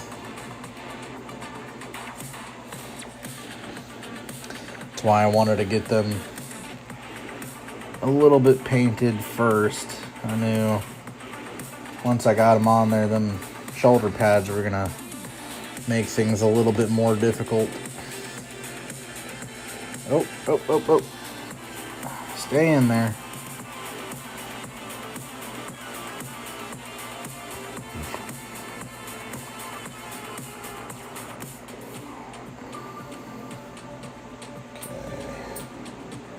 I'll let them dry like that. I think he's a little more hunched over than I'd like. Sure can't wait to work on Chaos stuff. It's fun. I really like modern Chaos. The only real issue with modern Chaos is if you thought the trim was bad back in the day, it has not gotten any better.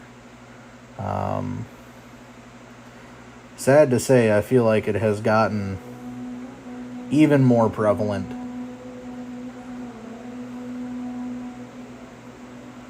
Which is crazy to think about, because there's already an insane amount of trim on Chaos miniatures to begin with.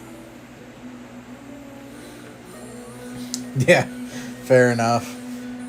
I don't mind the trim too much, but I have taken the initiative to kit bash a lot of my Night Lord stuff with 30k miniatures.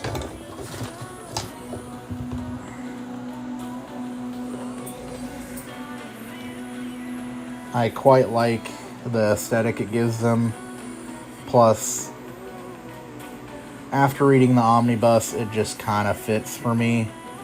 I like the idea that they really have to scavenge to keep things, you know, in working order. So I think that's always been a cool aesthetic. So using loyalist marks of armor and heresy marks of armor has always been fun for me. Like, some of my favorite raptors that I have are original assault marines, but I added the chaos weapon and like legs and stuff, so they have like the original mark, what is it? Because Mark 10 is what we're currently using. Mark 8? Because 6 is Corvus armor, I think. Can't remember all the armor marks, but the original jump packs, I have a squad of those as a Raptor unit. So yeah, there's too many to keep up with. I just know Mark 10 call pattern armor is the current version we're on. Also really like Mark 3, the heavy breacher ones from Heresy. I really want to get some of those.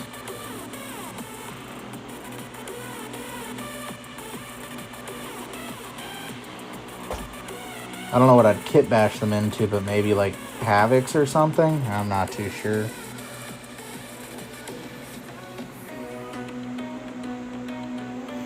And his head just barely fit in there. But hey, they at least all have heads now. Put this up before I make any more of a mess.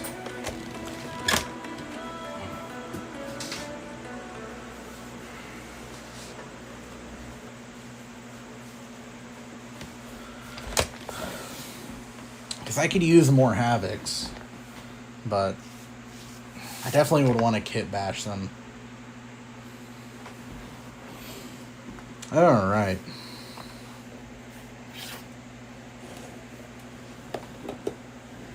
Just gonna keep cluttering up my work palette here.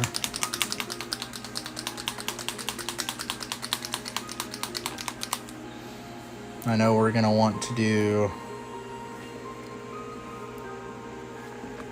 that is basically a leather, so we'll get some advanced flesh tone for that.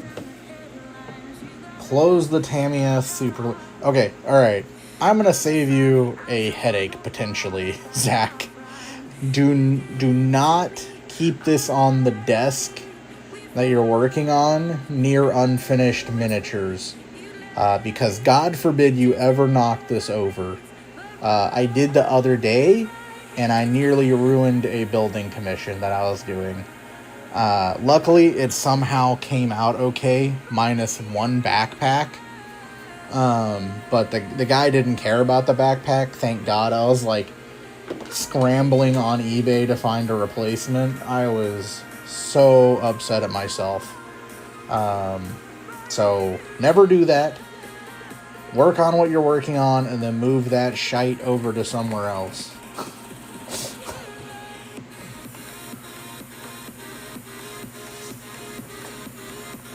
Yeah, it was rough, man. Luckily everything came out. There are a few areas where you can kind of see where it got, like on this dude's foot. See how shiny that is? That's where some of the glue had gotten. But luckily it was just a thin layer, so it just kind of made it shiny. It didn't actually destroy the plastic or anything. Like, again, you can kind of see on the back here. A little bit of discoloration, but it's solid, and once primer and paint goes on that, no one's ever going to know. But some very cool Noise Marines.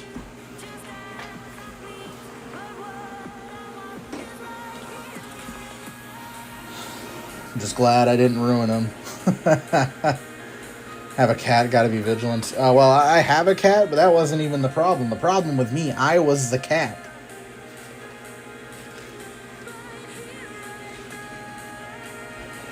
But I'm also just very clumsy.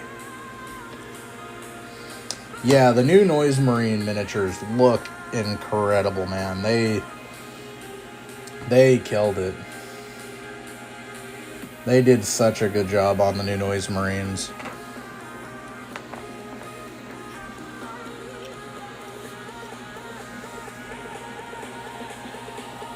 Yeah, I was very happy when I picked that commission up for my friend and client, essentially, because I've been wanting to build and or paint some Emperor's Children anyway, and then he was like, "Hey, can you do this?" And I was like, "You bet." I've been waiting for someone to say that, so I was very excited.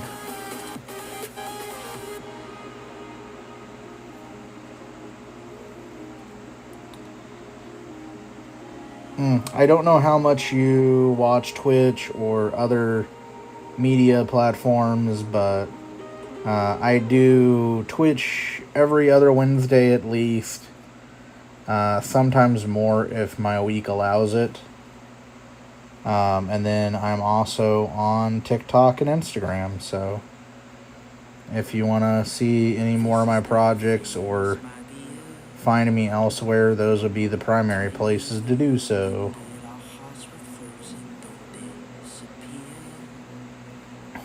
Little ad plugged over.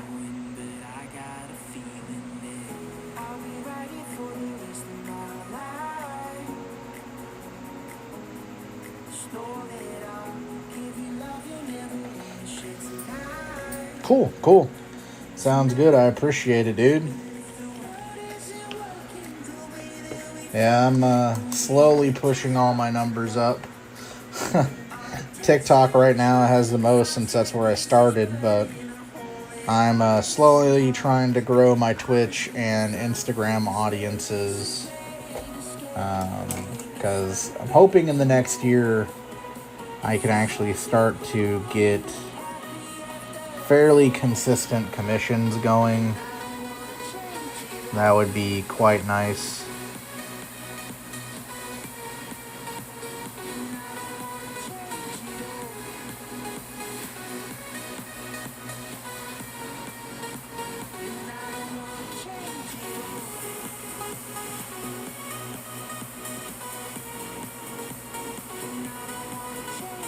But that's mostly just because I need money. Your boy's broke. The dream, yeah, nah, for real, dude. I mean, I'm sure there's drawbacks. I know there's drawbacks, inconsistent work, turning a hobby into a living, etc., etc. But, I don't know if I want to ever push it to that limit anyway, just from watching other people try to achieve that. But I do want to at least turn it into something I can make a little extra cash with, or like what I want to do is what one of my friends have done. He funnels all of his commission pay into either like savings or right back into Warhammer. So it's like, oh, I want to buy a Imperial Knight. Oh, I just need to do like a commission, and then I have my Imperial Knight. So like, let's go get that commission. So, I think that's a really cool way of looking at it, just kind of fuel the hobby with the hobby kind of thing.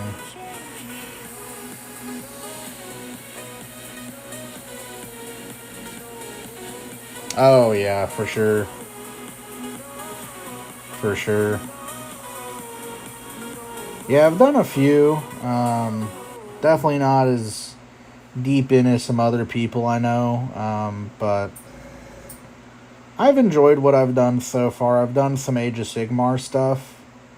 I did a Lord Centurion and some Orc Storm Boys. I've done a couple building commissions. Last one being that Emperor's Children box. So, like, so far, I mean, it's been fun. I think the Emperor's Children one, I think, kept me entertained just because of what it was, but there were times, like, I was building, I'm like, man, I just kind of want to get through this, or I really wish I got to paint this. But also, to be fair, I know what he does want to have it painted as, and I already know that it's going to be a very challenging painting scheme for whoever does get that. So I'm also kind of fine not dealing with it, honestly.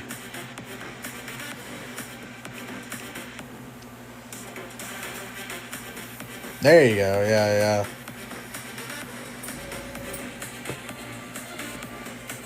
Right? Yeah, because I don't know how much into anime you are, but he basically wants to do the Emperor's Children army in the scheme of JoJo's Bizarre Adventures. So he wants to have all the heads off for right now so he can, like, get custom heads and stuff like that and other kit bashing stuff. And then he wants them painted up, like, with certain characters in mind. So I think that'll look really cool, but I already know that is a tall order, so good luck to whoever gets that.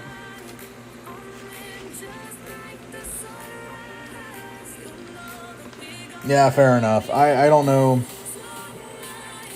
a ton about that show myself.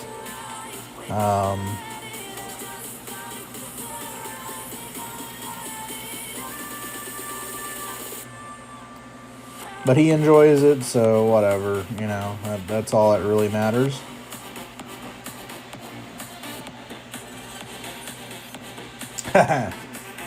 Yeah.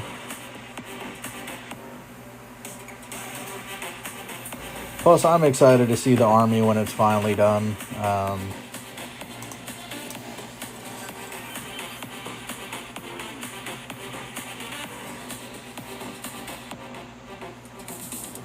Now, one thing I wish he would go back to at some point is he was having some custodians done, and they were in the theme of Dark Souls. So at one point he had some custodians done up as summons from the game. I think one of them was Solaire as well, which was super cool. The guy killed it on that. When he got those back from the commission studio, man, that was cool.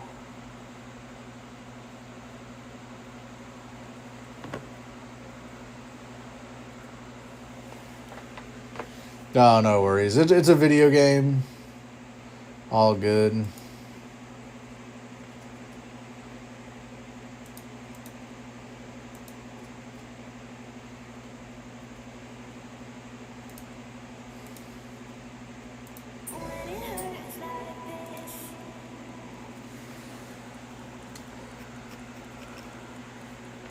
Basically just very grim dark nights. And like Ghost. Basically.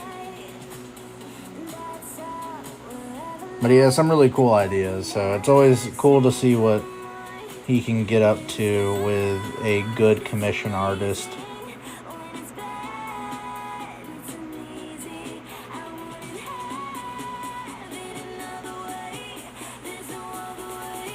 And then I'm hoping sometime next year I'll get to see him actually get some Cacardons commissioned. If you couldn't tell yet, my friend really does not like painting. So, I've tried to get him to paint so many times, but he just has no interest in it.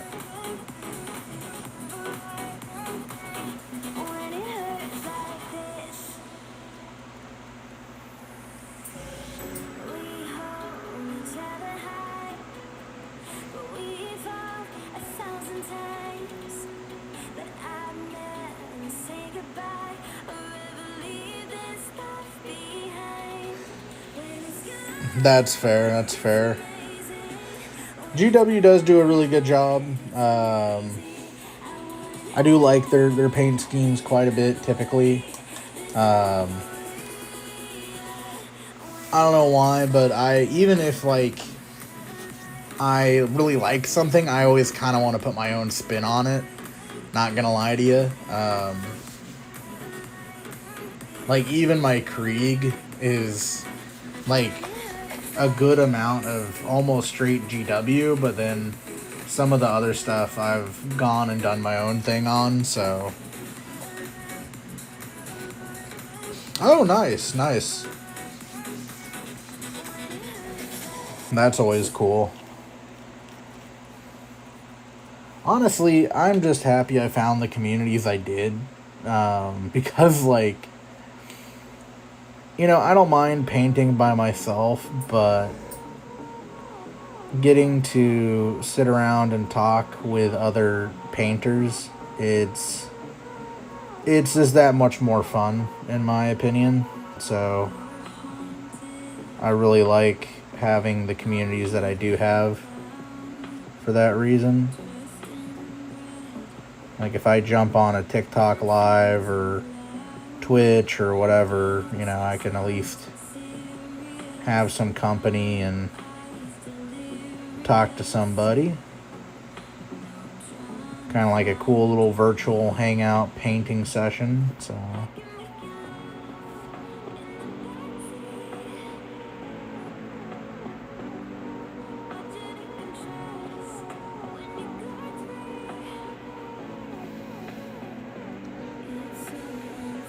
yeah, Cardons are cool, dude. I've done a couple for them in the past. I'd love to get another opportunity at that, honestly. I think Cardons are so cool. Plus, there's so many books with Cardons and Night Lords in them. It would be a lot of fun to just play around with that.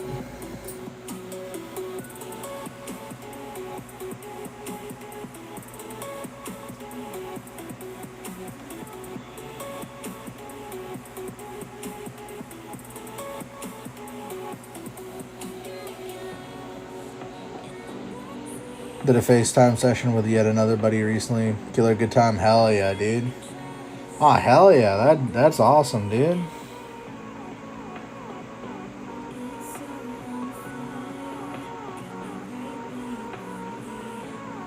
I feel like I'm doing the opposite. I'm finding new people to enjoy the hobby with. I mean, obviously, me and my friends still, you know, hang out and play and talk about Warhammer and, you know, all that good stuff, but he's not really big into the building or the painting of it. He's really more into the playing. So usually if we're hanging out and doing something, it's usually just playing, which is fine. You know, I still have a good time there, but with painting and stuff, it has been really nice to connect with new people.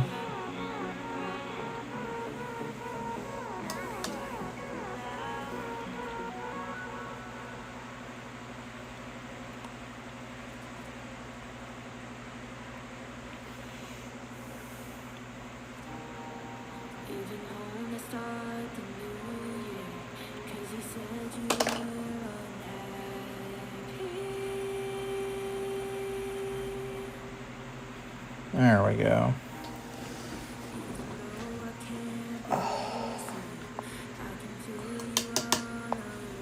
Oh, yeah, for sure, yeah. And for me, at least, like, TikTok and Instagram have been really good for that. On the TikTok side of things, I ended up running into a group of people that formed a big Discord server called the Hobby Club. And, I mean, it's just what it sounds like, man. Like, just a bunch of cool dudes getting together and talking about what they painted or whatever they do for a hobby. It's since grown into like a international Discord server from, you know, all over the world and all kinds of hobbies in there, which is super cool to see. We host lives on Monday and Wednesday on TikTok, so it's pretty cool. Speaking of that, I guess if you have any interest, I can always send you a link to the Discord. Free to join, good time, but no pressure, no pressure. That's one thing I've always tried to be good at is I hate when other people are pressuring me into things or trying to at least. It's like, dude, I don't care about what you're trying to push. And the fact that you're pushing it is I care even less now.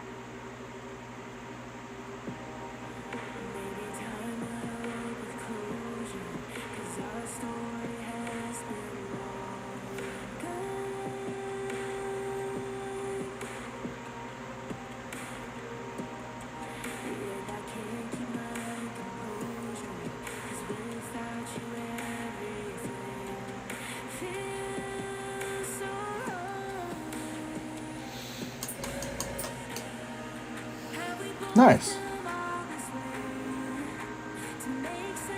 Well, yeah, if you follow me on either TikTok or Instagram, just shoot me a message whenever you feel like it, if you feel like it. And then I will be sure to send you the link to the Discord.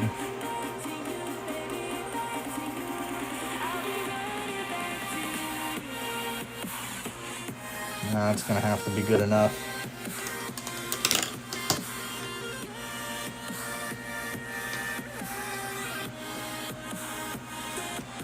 I hate trying to do eyes on Marine. Such a pain in the butt. Hell yeah, dude. Yeah, dude. Anytime, man. Anytime. I mean, again, I try not to push things on people or try to make it sound like a sales pitch, but like, it is legitimately a good time. There's always people awake on the Discord, so, you know, there's always somebody to talk to, and I think we're a pretty active community, so generally speaking, I think it's worth talking about.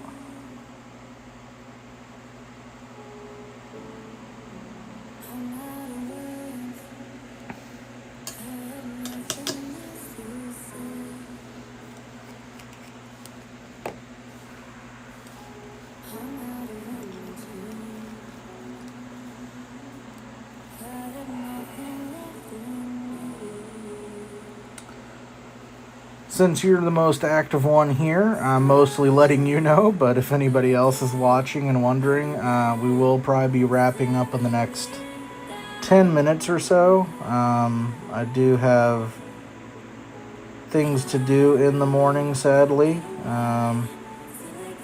So we will be wrapping up the stream soon, but feel free to hang out until then. And then we'll find somebody to raid and send you over there. I wish my buddy Midnight Ghoul was on. I'd send y'all over to him. He's a much better Twitch produced stream than me, but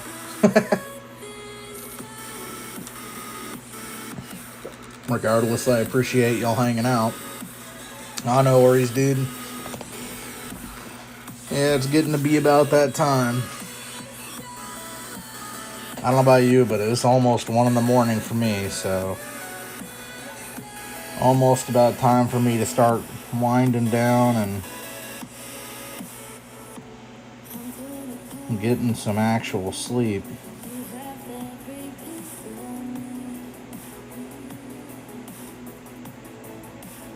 Two? Yeah. Yeah, I'm a central time zone. I'm out of Texas, so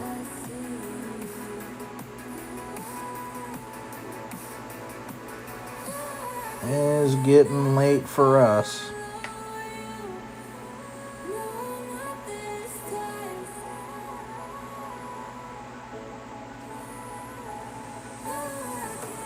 Yeah, I think we're just going to get these eyes done, and then we'll go ahead and call it.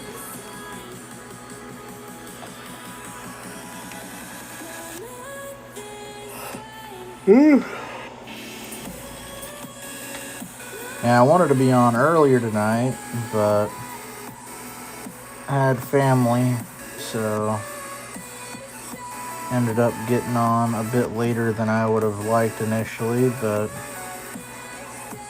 it is what it is.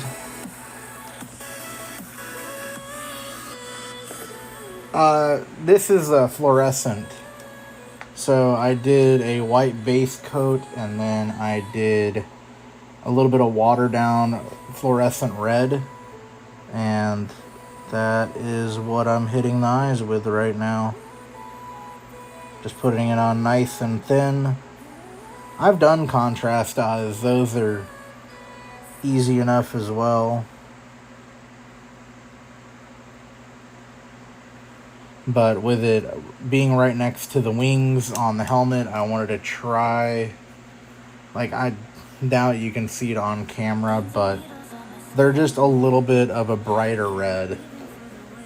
And then I might go back in there and hit it with like a specular highlight. But I'm usually not that adventurous right now. My brush control is decent. It's not that great yet to get in there and do like one dot of white for a specular highlight. Trust, I wish it was. That'd be very cool.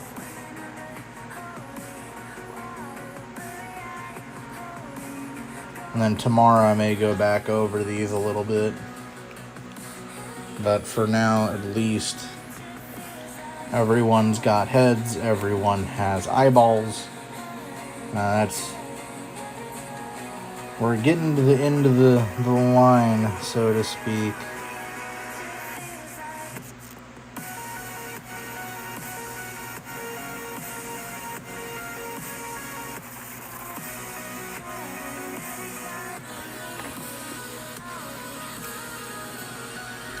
Alright, I lied. I'm going to work on this hood real quick.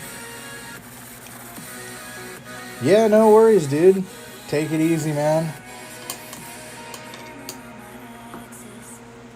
Feel free to hang out anytime I'm on, or if you find me on TikTok, feel free to jump in on there as well.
Alright. That'll be good for now. Alright, guys. Well, thank y'all for hanging out. For whoever may be entering late, this will be going up on YouTube soon enough. I hope everyone has a wonderful night. Thank you for watching, and I will see y'all next time.